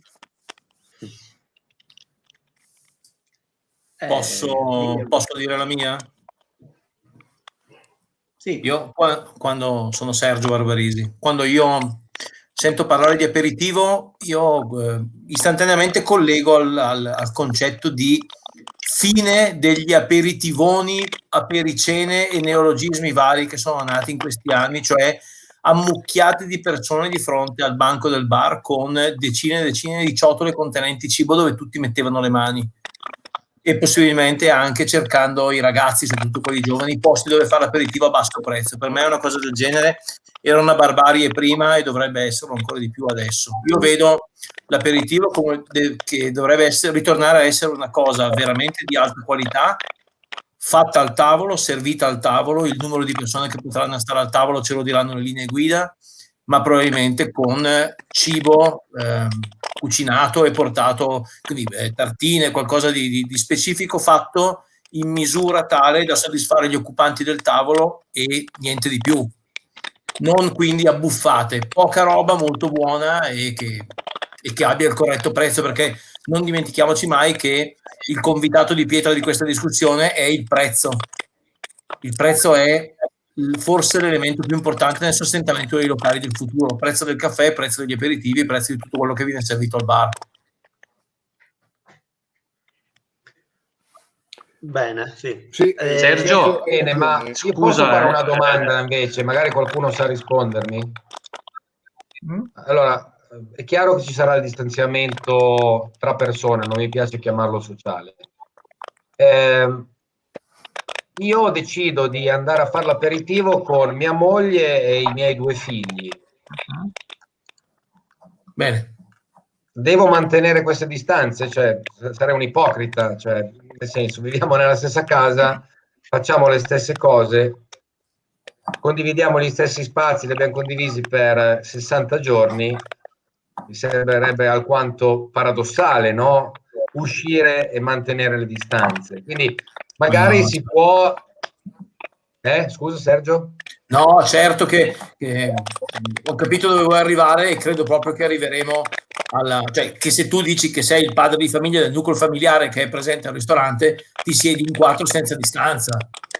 Esatto, quindi magari diversificare le strategie, ovvero siete un nucleo familiare? Sì. Fare una comunicazione diretta per quel tipo di realtà e di clientela, no? I tavoli cominciano a riempirsi, capite? Sì, certo. Sì. Forse dopo il mio adesso intervento dobbiamo fare un distinguo. Sì, vai. Scusatemi, secondo me, buongiorno Valerio, sono Gianfranco Carubelli Pulica. Secondo me dovremmo fare un distinguo di queste cose. Giustamente voi state dicendo, stiamo parlando del locale, del bar. Non dimentichiamo che in Italia specialmente c'è un bel distinguo tra somministrazione a senso miscelazione e caffetteria. Nel senso che uno, dove ci sono le mucchiate, dove ci sono le noccioline sul tavolo dove tutti mettono le mani, dove ci sono il bancone pieno di liquidi rossi, gialli, eccetera, qui stiamo parlando di alcol. E i ragazzi, i giovani specialmente, sappiamo benissimo, si fanno attirare da questa situazione come mosche al miele. Lo stanno a dimostrare nei nostri ultimi momenti, nei nostri ultimi anni, le piazze delle nostre città. Alcune piazze gremite dalle 7 fino alle 11:30 di notte. Ma perché? Perché dopo si va in discoteca. Vabbè. Il problema è questo. Io non ho mai visto un assemblamento di gente, di giovani attorno in una caffetteria. A far baldorio, avere 7-8 tazze di caffè tutti insieme, avere un sacco di gente, non c'è. Non c'è mai stato, dai, siamo sinceri. Per cui una cosa è il discorso miscelazione e il discorso caffetteria è un altro. Il bar al mattino fa caffetteria e alla sera fa miscelazione, per cui sono convinto che il problema ci sta tutto e bisogna risolvere ambedue le cose. Ma non dimentichiamoci il fatto che stiamo portando avanti adesso la formazione sì, formazione di un bartender è importante e si può arrivare e ci sono arrivati tutti perché è molto più divertente. La formazione di un barista, quello con la B, quello con B maiuscola, adesso è molto più difficile, stanno nascendo adesso, gli ultimi 4-5 anni, gli ultimi stanno aprendo i locali adesso, per cui questa è secondo me una cosa un po' più grave. L'espresso non si può portare in giro per il giardinetto e andare a berselo dove si vuole. No. Puoi fare il bicchierone perché rimane bello caldo e te lo porti sui gradini del Duomo sì. della tua città. Per cui ci sono un po' di differenze e secondo me nel locale, siccome sono tutte e due che esistono nello stesso luogo, bisogna affrontarle diversamente le due cose. Non dimentichiamo però che nella ristorazione viene servito il caffè a fine pasto, sia a pranzo che a cena, e quindi non aprendo i ristoranti, lo so benissimo, un po' meno rispetto a, però il numero dei ristoranti sono tanti, se nessuno apre... No, non meno, Gaetano, adesso qui non dobbiamo sempre nasconderci dietro un dito. Il servire il caffè in un ristorante è una cosa abominevole a fine pasto. Lo sappiamo, questo no, ce lo diciamo in faccia o no? Cioè tutte le bontà che mi ha fatto lo chef stellato me le fa dimenticare con una ciofeca che non vale neanche niente, capito? E questo sto parlando nell'80% dei casi. Non ditemi che non lo sapete. La caffetteria nella ristorazione è la cosa più bistrattata che esista. Lo chef non conosce la qualità del chicco che ha nel macinino. E invece dovrebbe conoscere, quello lì è uno chef che tu andrai lì e ti farà gli ossibuchi alla griglia. Sì, no, gli ossibuchi sono buoni con i piselli bolliti 2 ore e con le patate, dai, con la griglia ci mette un altro taglio, è sempre carne, ma è un altro taglio. Il caffè dipende se devo farlo sorseggiare a fine pasto la sera dopo una lauta cena, ci sono dei caffè adatti per questo, che sono totalmente diversi da quelli della colazione. Sì, no, sicuramente. Scusatemi, ma un po' so di queste cose, per cui è qui che la grande differenza.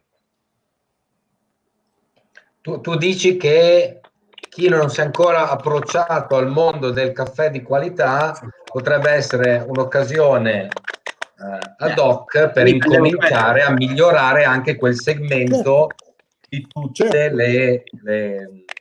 della ristorazione, di chi magari è più propenso a fare miscelazione alcolica, eccetera.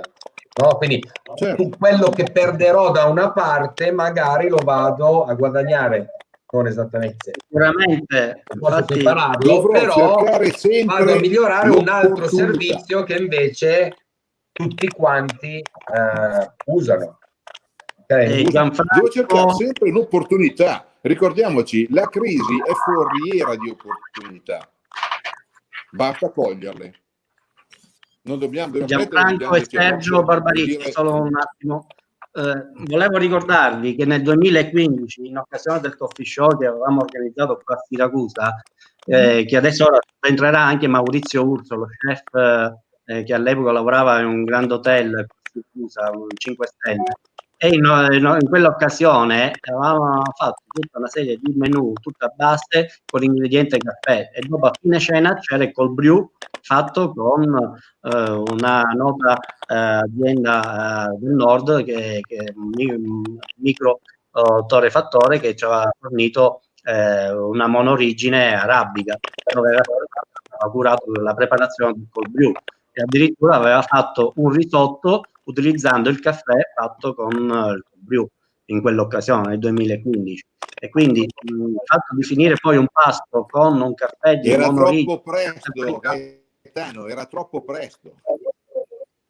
Era troppo presto magari nel 2015, però già nel 2015 avevamo già iniziato a fare questa proposta. Sì, certo, sono favorevole, sto dicendo che sono molto favorevole. Ok, Gaetano, benissimo. Se devi fare entrare qualcun altro, io vi saluto perché ho un'altra diretta e quindi puoi farlo entrare al mio posto. Sì. Ok, grazie Andrea, ci aggiorniamo nei prossimi giorni, che se riusciamo ne facciamo un'altra e magari ci teniamo in contatto. Bene? Okay. Io ti ringrazio per la partecipazione. Ciao Andrea. Ciao. Permettimi, Gaetano, chiedo a Maurizio Urso, che dovrebbe essere in collegamento, se si collega, così gli diamo la possibilità di entrare. Eccolo qua, che lo vedo. Nel frattempo, sono Sergio Gaetano. Nel frattempo, mentre ecco, è entrato, anche io devo andare nella stessa diretta dove c'è Andrea. Però solo 2 minuti, Sergio, volevo Sì. che c'era Maurizio Urso e anche Valerio in diretta, se puoi dare quell'input per quanto riguarda il fatto della rigenerazione delle resine, che è molto importante dopo un mese che i locali sono stati chiusi. Sì, che era, ecco, queste proprio queste 2 parole che volevo dire, e poi eventualmente lo riprendiamo in un altro intervento se faremo un'altra diretta. Sì, sicuramente poi in settimana ci aggiorniamo. Io terrò settimana prossima, mercoledì alle 17, un webinar affiancato da un biologo e da un tecnologo alimentare per parlare dell'argomento acqua molto in generale nella riapertura dei locali che sono stati fermi dopo 8, forse 10 settimane, dipende dalla data che ci daranno per la riapertura dei locali. È un tema importantissimo ed è un tema che non è stato mai dibattuto prima d'ora, perché effettivamente se ci pensate, un locale pubblico, bar o ristorante chiuso 10 settimane, non ce lo ricordiamo probabilmente dal dopoguerra a oggi. Gli alberghi questo tema invece lo conoscono bene, perché gli alberghi rimangono chiusi per la stagione, quella che non funziona per loro, quando riaprono fanno una serie di operazioni sull'impianto idrico che sostanzialmente si risolvono nello spurgo completo, diciamo nel flussaggio completo di tutto l'impianto. Questo perché l'acqua porta con sé delle cariche batteriche che sono in quantità assolutamente normale durante la normale operatività a locale aperto.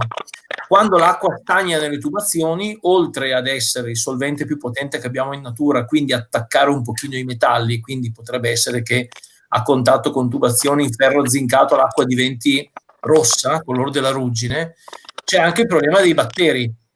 Quindi ne cito 2 o 3 che hanno dei nomi terribili: lo Pseudomonas ferruginosa, l'Escherichia coli, che ci potrebbe essere anche se speriamo in bassissimo tenore, e la Legionella, che sono presenti la Legionella è più presente nelle tubazioni di ambienti molto caldi, vanno assolutamente sfogati, che vuol dire, e lo racconteremo con dovizia di particolari in questo webinar, che i tecnici devono avere il tempo di andare, e non a un'ora dall'apertura, a slacciare tutte le apparecchiature delle tubazioni entranti, devono sfogare tutte le tubazioni nello scarico direttamente, dopodiché bisogna allacciare addolcitori, cartucce, sistemi di osmosi inversa che assistono con la loro acqua filtrata i macchinari, che sono la macchina da caffè, ma sono anche i forni a vapore, i lavabicchieri, i fabbricatori di ghiaccio, e vanno spurgati e sciacquati questi e eventualmente sanificati nel modo che spiegheremo.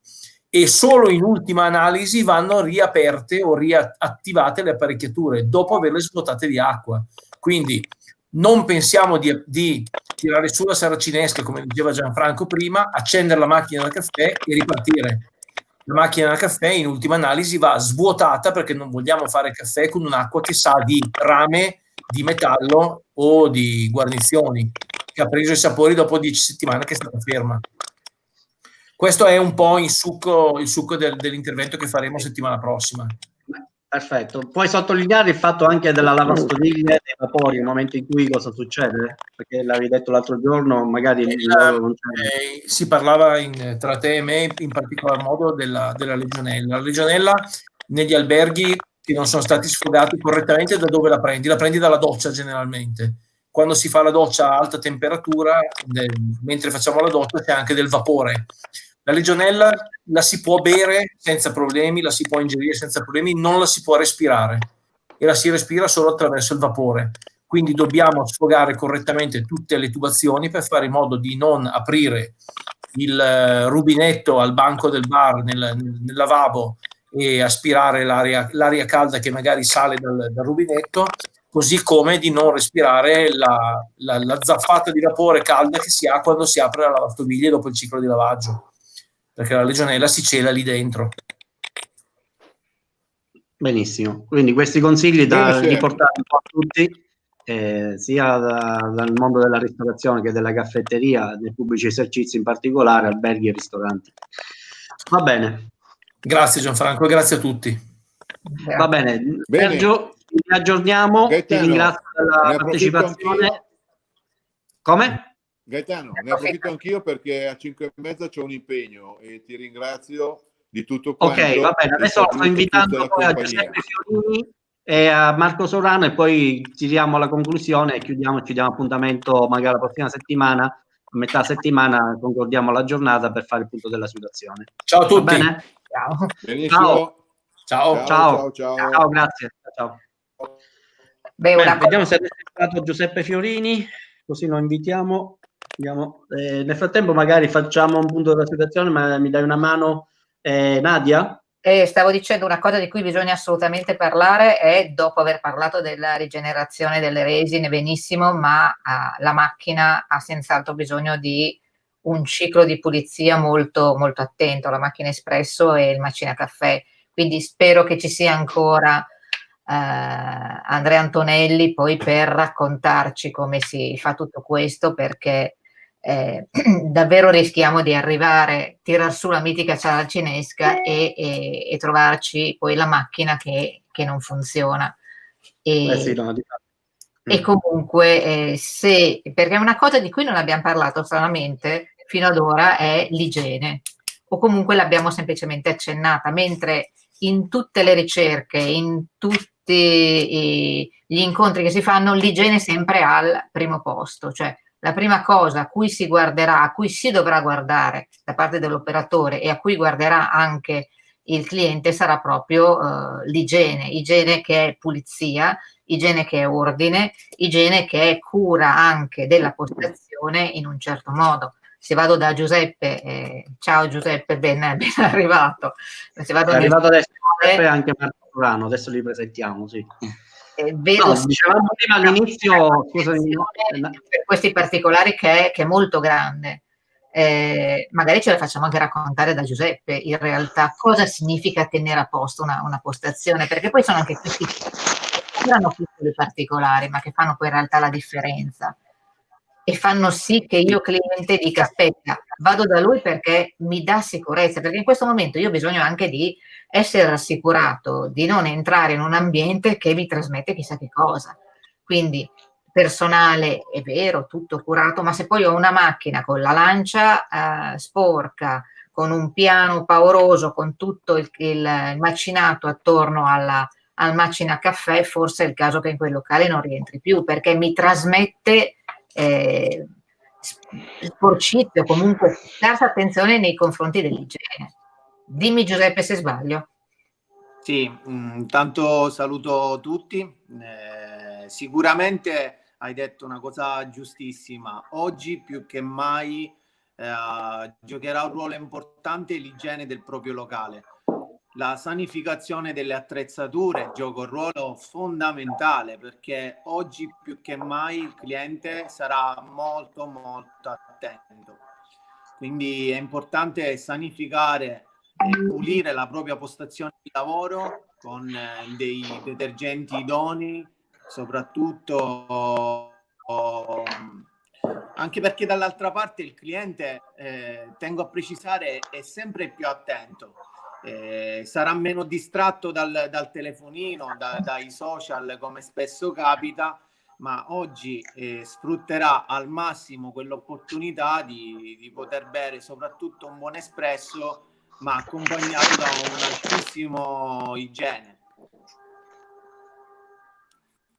Sì, sicuramente. Infatti uno dei primi step da andare a fare nella programmazione dell'organizzazione della riapertura è proprio quello di andare a fare la rimodulazione del manuale dell'HCCP, perché già se già i passaggi di pulizia ordinaria erano 1 o 2 al giorno, adesso dovranno diventare almeno 4, per dire, sia dalla pulizia del pavimento, il passaggio della pulizia dei bagni, dei sanitari, delle attrezzature, della macchina del caffè, dei piani di appoggio, dei piani di lavoro, delle superfici dove c'è contatto umano, ecco. Quindi di conseguenza se prima nel nostro manuale mettavamo il passaggio della pulizia una volta, 2 volte al giorno, adesso di sicuro vengono moltiplicati il doppio sicuramente, ma io suppongo che non sarà soltanto una questione nostra psicologica o di dato di fatto, ma io penso che ci sarà anche imposto direttamente nel decreto prossimo quando ci sarà, perché io porto l'esempio nel mondo della scuola, prima che la settimana che era stata chiusa le scuole, il Ministero ha dato ordine a tutti i dirigenti scolastici mentre che gli uffici erano ancora aperti, di sanificare il più possibile tutte le aree destinate al pubblico. Poi c'è anche una cosa che ci era sfuggita e volevo dire oggi pomeriggio, è di quelle di attenzionare ai sciacalli che ci sono in giro, che vanno a vendere prodotti magari non idonei, ma soprattutto adesso ora stanno cercando in giro di vendere delle attrezzature, degli attrezzi sanificanti all'ozono. Sì, è vero, l'ozono sanifica, sono buoni, però attenzione, perché se non si sanno utilizzare diventano dannosi e pericolosi per l'uomo. Quindi è vero, sì, anche dei nuovi sistemi, però attenzione a chi vi affidate, di informarvi prima e valutare bene se quell'attrezzo all'ozono è sufficiente o superiore al metri cubi del vostro locale, insomma, da non sottovalutare. Quindi oltre, diciamo, alla sanificazione, alla pulizia, c'è anche il fatto di stare attenti a quale attrezzature andare ad acquistare. Quindi Giuseppe, tu stavi dicendo che ti stai organizzando a breve, cioè ora anche tu dovrai pure aprire. Quale sarà uno dei primi tuoi step che starai andare a organizzare per fare in modo che potrai aprire la Saracinesca tranquillamente? Ti ho sentito a scatti, Gaetano. No, dicevo, quali sono gli step che stai organizzando per riaprire la tua attività quando ci sarà l'ok? Non ho capito bene, però qualcosa. Quali passi stai mettendo a punto per partire? Sì, gli step che stai iniziando per partire, sì.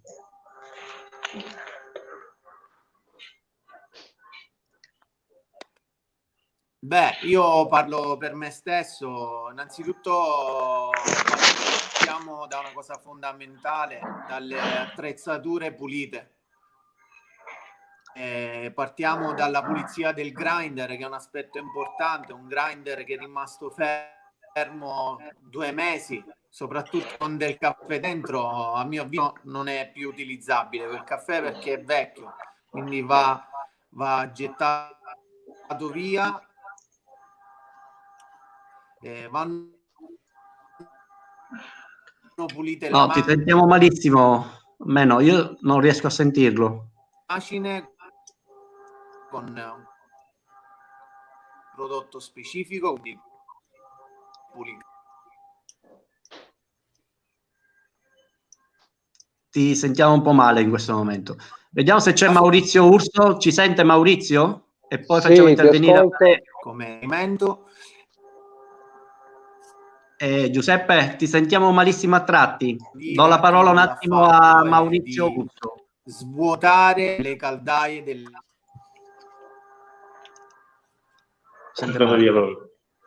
Sì, no, ha poca connessione probabilmente.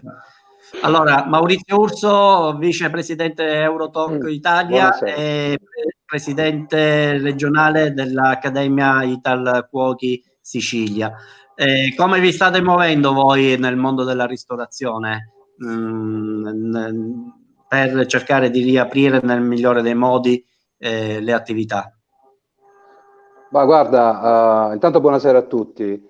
Guarda, intanto se parliamo di sanificazione, parliamo di igiene dentro i locali, è onesto dire che chi lo ha sempre fatto si troverà avvantaggiato, perché se noi i locali li teniamo puliti, pensiamo alla sanificazione dei locali e lavoriamo con quello che abbiamo scritto sui manuali di HCCP, perché si fanno insieme ai tecnici i manuali di HCCP, siamo abbastanza avvantaggiati, perché già si lavorava con i guanti, i cappelli puliti, si sanificavano i taglieri che venivano usati, ogni tagliere per un prodotto, insomma l'ambiente di cucina quasi sempre è pulito. Ecco, adesso poi chi più chi meno, però secondo me è fondamentale tenere puliti e sanificati tutti gli attrezzi con cui si lavora, quindi questo è importante. Il discorso della riapertura, Gaetano, è un discorso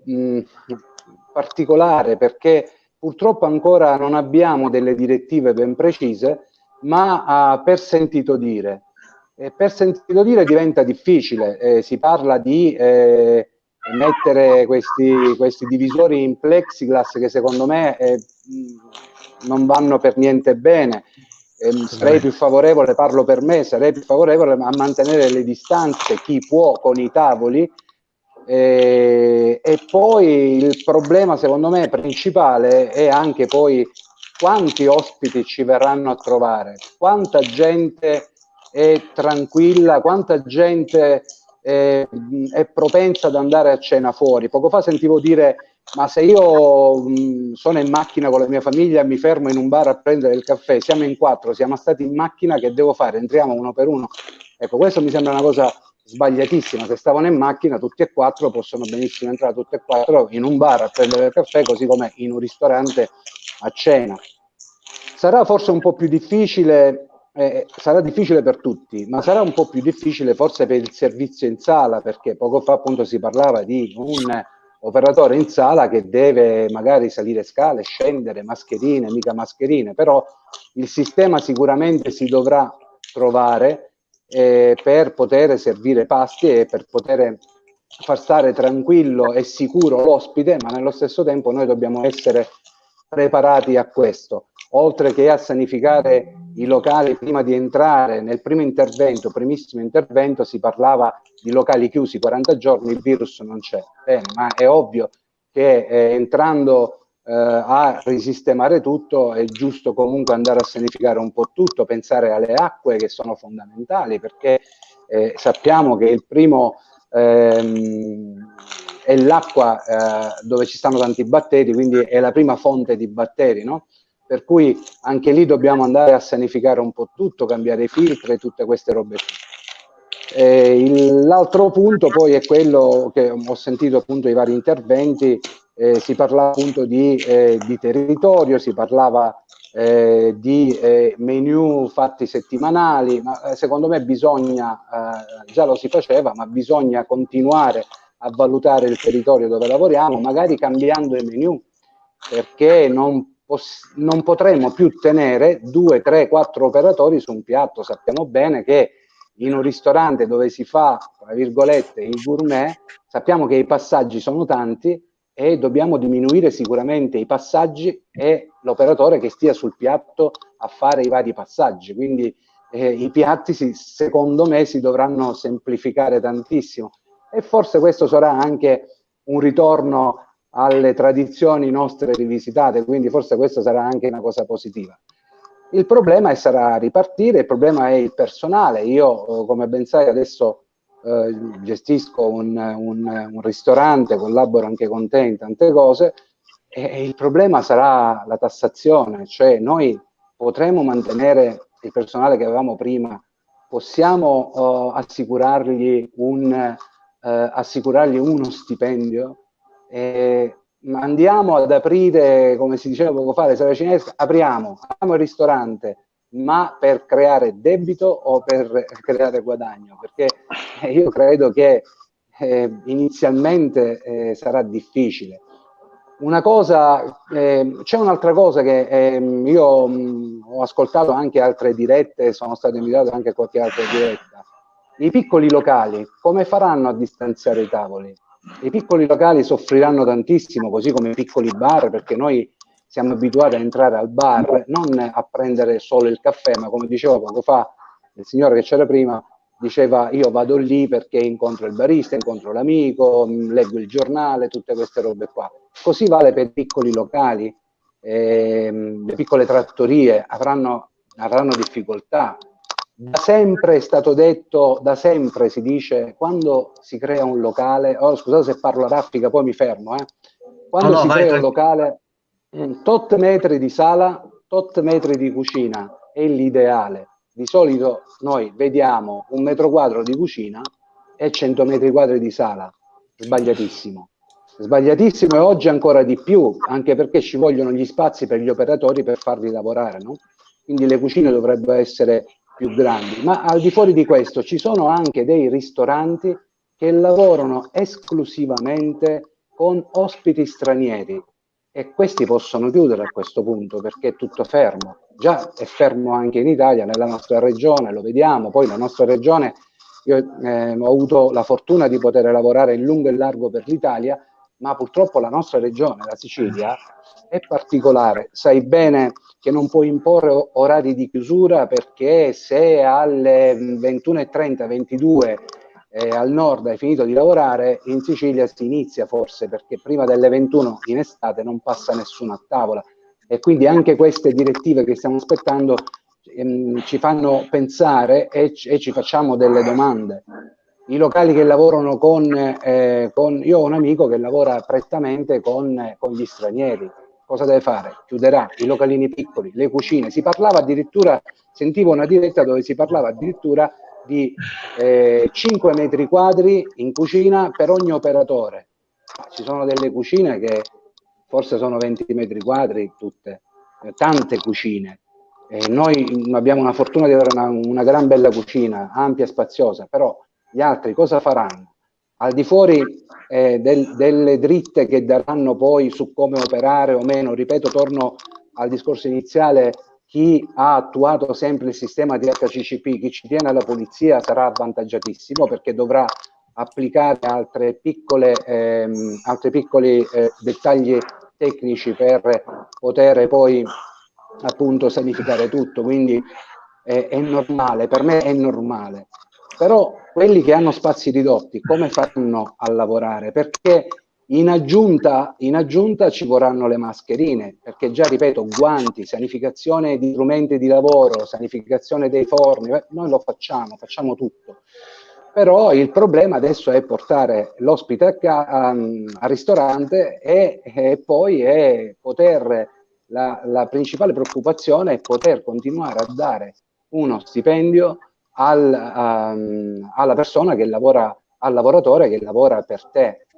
E torno e dico, sarà difficile, perché ripeto, mentre c'è più flusso al nord, in Sicilia c'è meno flusso, lo sappiamo, è inutile nasconderlo, nei ristoranti c'è meno flusso, questo è naturalissimo, per cui quando si abbassa il volume d'affari io sarò costretto a tenere la gente a casa e probabilmente sarò costretto anche a chiudere. Quindi queste sono le domande che ci facciamo. La ripartenza sarà difficile per tutti, per la ristorazione, per i bar, per tutti, ma veramente per tutti. Stiamo attenti, come dicevi tu, a chi ci vuole vendere dei prodotti che non servono a niente proprio, perché comunque già qualcuno inizia a venderli, quindi stiamo attenti, ma quello ovviamente, avendo chi ci segue nell'HCCP, ci dirà cosa più o meno andare a comprare per tenere il locale sanificato. E poi ho anche sentito dire, nei locali dove ci sarà la distanza di 2 metri per tavolo, ho anche sentito dire che ci vorrà la reazione forzata. Quelli sono costi che il ristoratore dovrà accollarsi. Quindi ai costi, all'HCCP, io penso lo Stato in questo senso ci dovrà venire incontro, magari con le tasse, riducendo le tasse, non lo so a questo punto cosa pensare, però questi sono tutti i problemi e i pensieri che ci facciamo e le discussioni che facciamo tra colleghi, tra ristoratori, per poter ripartire. Maurizio? Sì. Maurizio? Io volevo sottolineare una cosa che hai detto adesso, il fatto dell'aria forzata. L'impianto di areazione è molto importante, però è il posto dove si vanno a inietare il più possibile i batteri, e quindi diventa un'arma a doppio taglio, quindi attenzione anche lì. Fatevi consigliare bene da esperti del settore, perché se i filtri non vengono sanificati, puliti e cambiati dove servono, che sono a carbonio, secondo il tipo di filtro che viene utilizzato in quell'impianto di aspirazione, può diventare un'arma letale. Quindi attenzione a quello. Covo di germi e batteri, certo. Difatti. Scusate, approfitto di questa parentesi per salutarvi, devo scappare anch'io. Ok, allora Nadia, io ti ringrazio della partecipazione, ci aggiorniamo nei prossimi giorni, vediamo se facciamo la prossima settimana un punto di riferimento o qualche altra idea da poter portare avanti. Grazie Va bene? per la motivazione. Gentilissima, grazie. C'era Marco Sorano e poi dov'è? Non lo vedo più. Ciao, sono qui. Ah, Marco, ecco, perfetto. Allora, nel frattempo anche Marco, Ciao a tu tutti, che sei buonasera. in contatto con il mondo dei bar, dei baristi e più che altro dei bar serali, più che altro da aperitivi e dopo cena. Che sensazioni, che atmosfera stai ascoltando? Perché tu collabori con me, con Giuseppe Fiorini, nell'organizzazione di corsi di caffetteria e latte art e tu di bartender, quindi siamo in stretto contatto giornalmente con gli addetti al settore. Beh, guarda Gaetano, io ho seguito tutta la diretta e quindi non mi voglio ripetere su quello che hanno detto gli altri per quanto riguarda l'aspetto tecnico, sanificazione e tutto ciò che c'è da fare. Il quesito che mi pongo io più spesso, cioè, è nell'immedesimarmi nel cliente, è una cosa che ho sempre fatto. Per ottenere meglio mi sono sempre medesimato nel cliente e cercare di capire cosa vorrebbe il cliente. Ecco, adesso quello che sto pensando in questi giorni, in questo periodo, è cosa vorrebbe il cliente in questo periodo. Cioè mi baso soprattutto su questa cosa, perché fino adesso abbiamo parlato delle nostre esigenze, cioè, che sono sacrosante, per carità, andare avanti l'attività, non lasciare il personale a casa, ripartire e quant'altro. Però è anche vero dire che tutto ciò è legato anche al cliente, perché se il cliente non si muove da casa per venire nelle nostre strutture, tutto ciò non ha nessuna valenza. Noi possiamo essere super pronti, super organizzati, ma tutto questo decade dal momento che riusciamo a portare il cliente nelle nostre attività. Penso che tutti siete d'accordo con me su questa cosa, no? Tutti. E Sì,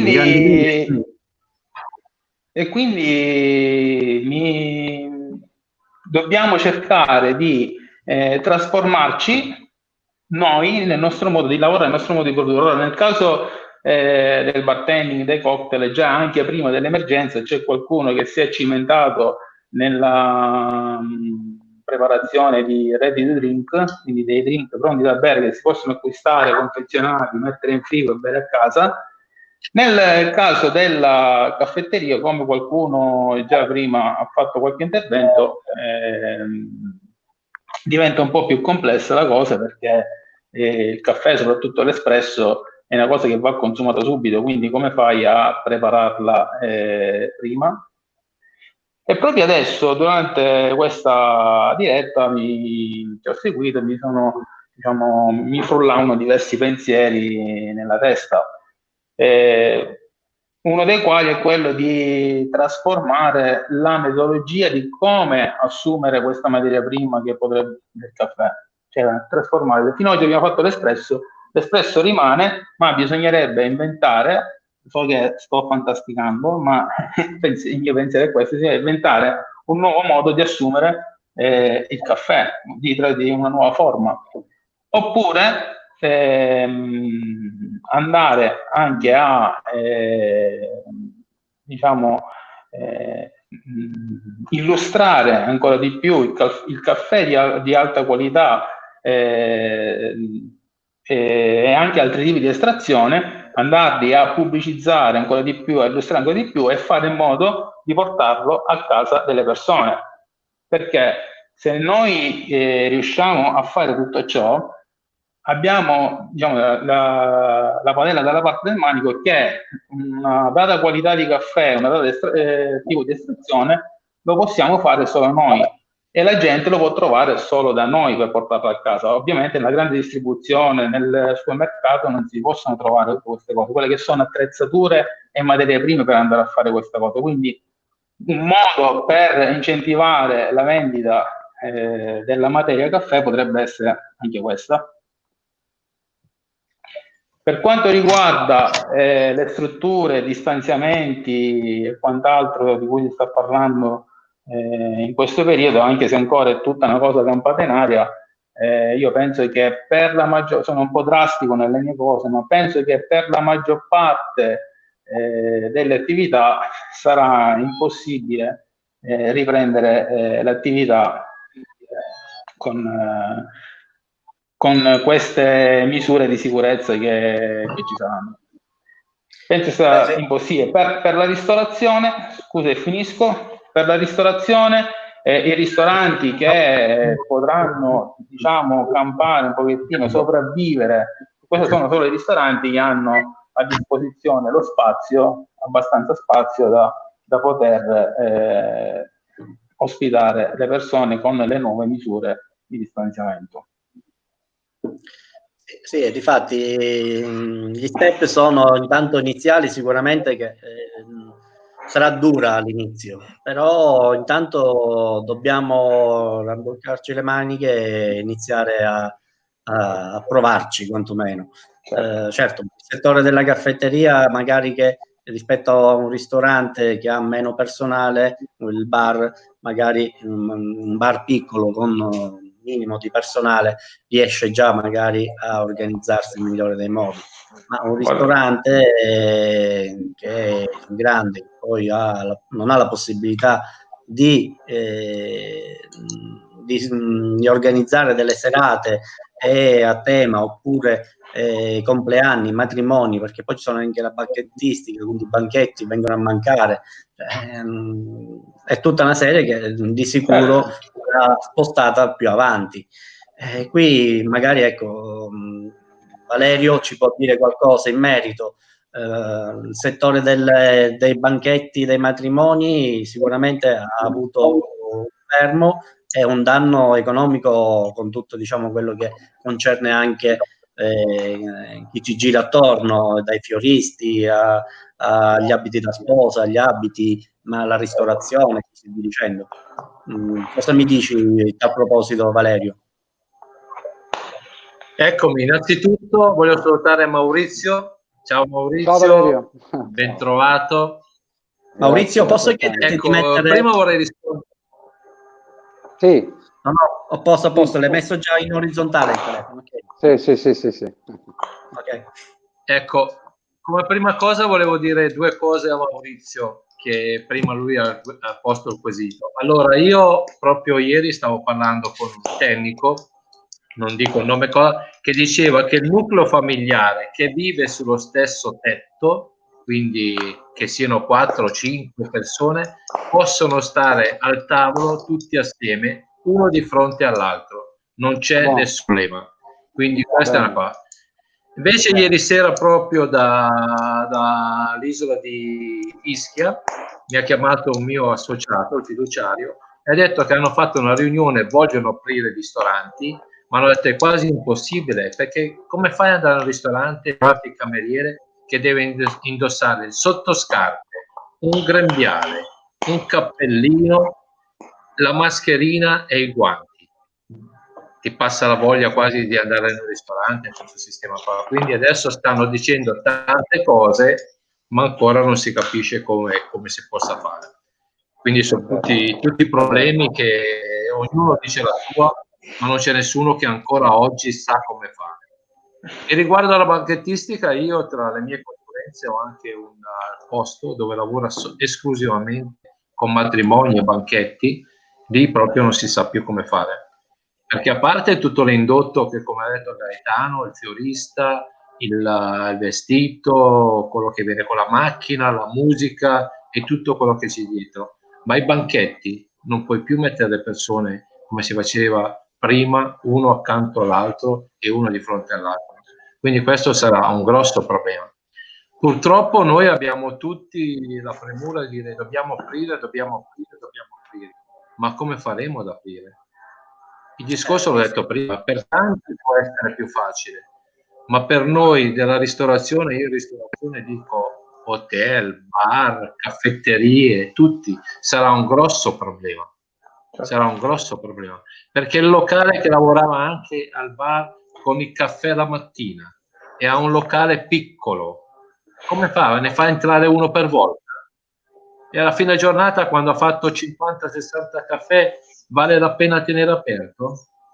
Infatti. Quindi è chiaro che tutti dobbiamo aprire, ma ragazzi, aprire non è schiacciare un bottone e tirare sulla sala finestra, è servire i clienti. Esatto. E questo è un grosso problema. Certo, sicuramente. Bel problema, sì. Maurizio, per quanto riguarda diciamo con le altre associazioni a cui tu fai parte, avete dato già qualche step particolare per poter aprire qualche, diciamo, linea guida? Sempre in massimo dobbiamo sempre aspettare le linee guida nazionali che ancora non sono uscite, quelle definitive, però diciamo dei consigli che magari vuoi dare ai nostri amici che ci stanno ascoltando.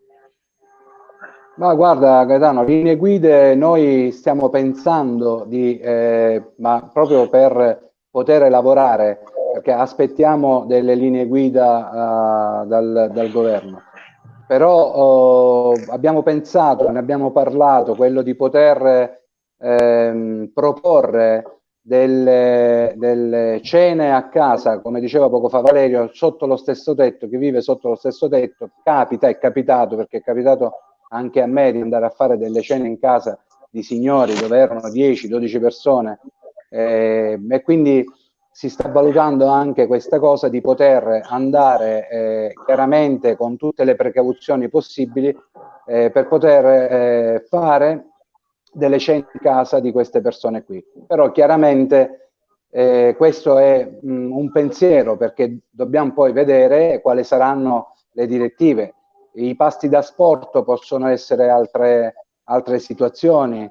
Il fatto di poter, come dicevate voi poco fa, già ci sono alcuni bar che lo fanno, hanno delle app, potersi inserire in questo mondo, noi ancora non lo siamo, però forse qualcuno c'è, potersi inserire in questo mondo per poter avere degli ordini da poter poi portare appunto a casa.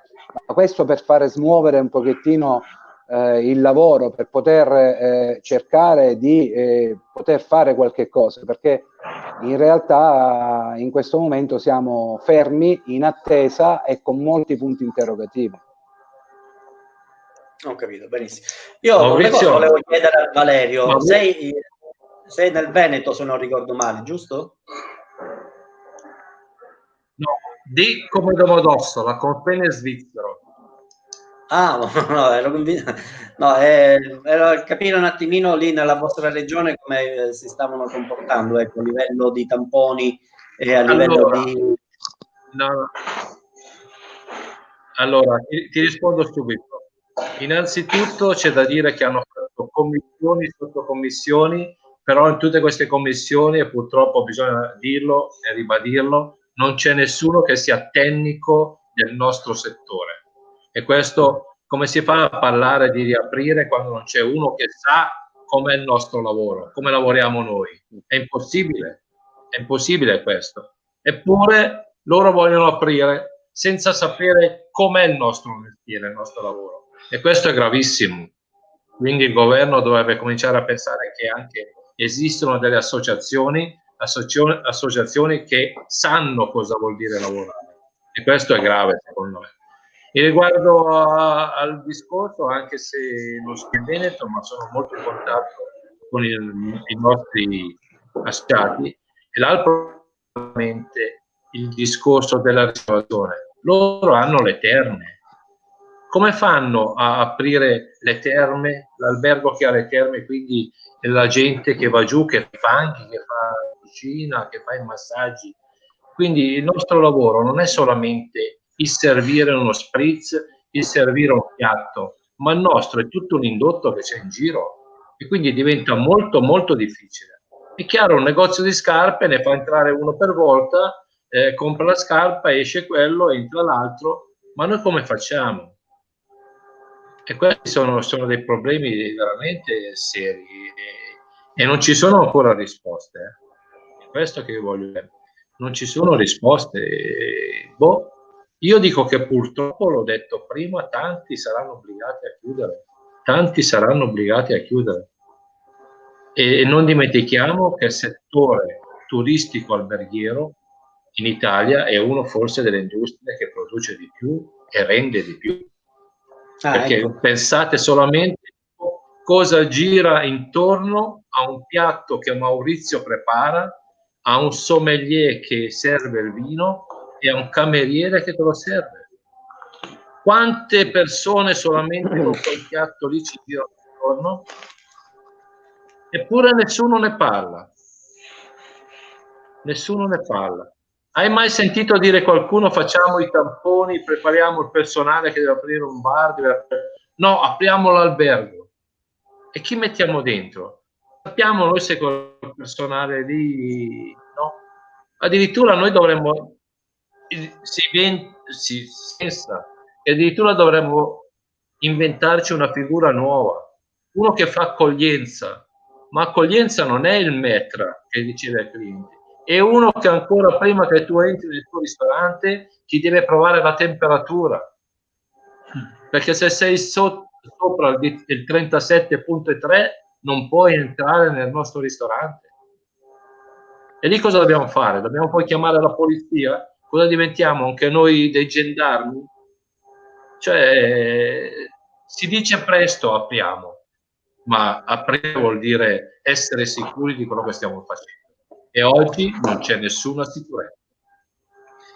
Infatti io penso, ho sentito nel Veneto che stanno facendo tamponi a tutta forza e l'esame del siero per vedere un attimino di trovare il più possibili se ci sono dei positivi o meno. Io penso che prima di aprire un'attività commerciale deve essere fatto a tutti obbligatoriamente il tampone e diciamo l'esame del siero serologico, perché prima di tutto il personale deve essere, diciamo, deve iniziare che deve essere sano, perché se già abbiamo il personale che è positivo e non lo sappiamo, è inutile che apriamo, perché altrimenti non abbiamo fatto nulla. E quindi insomma sì, effettivamente forse è un po' troppo presto andare a decidere ad aprire, per dire, il fatto di usare le applicazioni, magari forse questa applicazione che ci è stata data dal governo da poter scaricare è troppo semplice, quando invece magari quella che è stata usata in Corea ti dava anche la geolocalizzazione, proprio che ti permetteva anche di sapere all'istante se la persona che ti è vicino risulta essere pericolosa o meno. Quando invece questa applicazione, quella scelta dall'Italia, ti avvisa il messaggio, ma dopo all'interno delle 48 ore, quindi non è una cosa istantanea. Quindi insomma, non lo so, sembra quasi dire ok, io per 48 ore sto col punto interrogativo se ieri ho incontrato qualcuno che era positivo. Cioè, non so fino a che punto possa essere utile allora quell'applicazione. Dice sì, sulla privacy, ma tutti oggi abbiamo un cellulare, già il fatto stesso che abbiamo un cellulare e lo dobbiamo attivare, abbiamo accettato al mondo intero, gli diciamo che possono sapere tutti i nostri movimenti, spazi e vi dicendo, ma solo il fatto che abbiamo il cellulare, perché siamo spiati da ogni singolo cellulare. Poi che andiamo a scaricare altre applicazioni, diamo il consenso anche ad altri in più, quindi scaricare un'applicazione in più o in meno non cambia nulla, che tanto sanno tutto e più di tutto. Ecco, quindi che senso ha limitare quell'informazione, soprattutto nel momento di emergenza? Ecco, l'unica cosa che io posso ritenere che sarà positiva il dopo virus, che probabilmente dovremmo puntare molto sulla formazione, questo è un fatto importante, dovremmo dare più spazio al territorio, dovremmo dare più spazio a quei piccoli produttori che ci garantiscono il prodotto fresco giorno per giorno, e quindi questa cosa qui sarà positiva. E una cosa che a me personalmente farà piacere è che vedrò sparire quei buffet dove magari la gente va a bere l'aperitivo e tutti si affollano sopra, e questa sarà una cosa positiva, no? Si può dare spazio a uno chef a prepararsi il suo piatto e a un maître a servirlo, e ancora prima di degustarlo farti venire l'acquolina in bocca perché so spiegarti il piatto. Quindi ecco che magari ci sarà più professionalità un domani. Adesso io devo scappare perché alle 6 ho un altro incontro, e ti ringrazio tantissimo, ha fatto piacere. Quando hai bisogno io ci sono. Vi abbraccio fortemente. A Maurizio gliel'ho già promesso una volta, prima o poi arrivo Maurizio. Ok, ti aspetto. Ci aspettiamo a Siracusa, Valerio, volentieri. Ti aspetto. Ok, gentilissimo. Ti Ciao farò a tutti, sapere che facciamo un'altra diretta nella prossima settimana, ok? Quasi sicuramente. Okay. Volentieri. Un abbraccio. Ciao. Okay. Ciao. Bene, io arrivato a questo punto sento Maurizio e Marco se avete qualcos'altro da ricordare ai nostri amici che ci stanno ascoltando, dopodiché ci diamo appuntamento magari se alla prossima settimana con degli aggiornamenti. Maurizio, vuoi dirmi qualcosa? Ma io penso, Gaetano, che abbiamo detto parecchie cose. Adesso magari nel prossimo appuntamento, aspettando delle nuove direttive, si possono discutere le nuove direttive. Dico solo che confermo, anzi, quel che ha detto, che sarà una cosa positiva il dopo virus, e speriamo sia presto, quello che ci dovrà essere più formazione. È fondamentale che ci sia la formazione del personale, quella è una cosa proprio importantissima. E quindi probabilmente dopo questa catastrofe probabilmente si riesce a costruire qualcosa di più positivo e di più professionale, con la speranza chiaramente che lo Stato ci aiuta, ci appoggi e ci ascolti, soprattutto perché, come diceva poco fa appunto Valerio, noi siamo un indotto economico abbastanza forte in Italia, per cui è fondamentale che ci venga dato ascolto.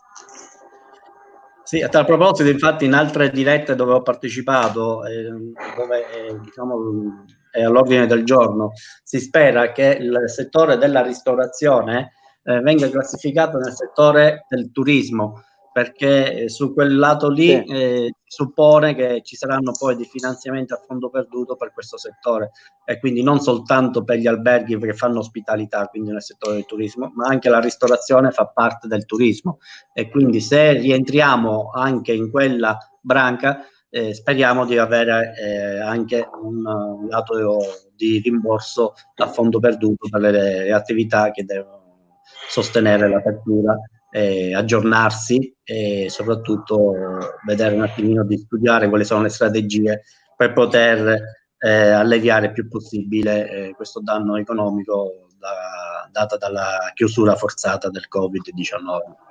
Marco, vuoi dire qualcos'altro? Ma no, Gaetano, penso che abbiamo già detto tutto per quello, diciamo, che è l'attualità, e speriamo di avere nuove notizie prima della riapertura, in modo da poter affrontare nella prossima diretta. Perfetto, va bene. Allora, arrivato a questo punto, Maurizio, noi poi ci sentiamo telefonicamente, Marco anche con te, ci organizziamo magari. È stato un piacere. Sì, volevo dire anche, c'era Giuseppe Fiorini che non è riuscito più a collegarsi, nel frattempo ho dovuto andare anche nell'altra diretta se è riuscito a collegarsi, e vi salutava a tutti, diciamo, chi hanno partecipato a questa puntata. Va bene, detto questo vi ringrazio e ci diamo appuntamento alla prossima, va bene? Ciao Maurizio. Ciao ragazzi. Ciao.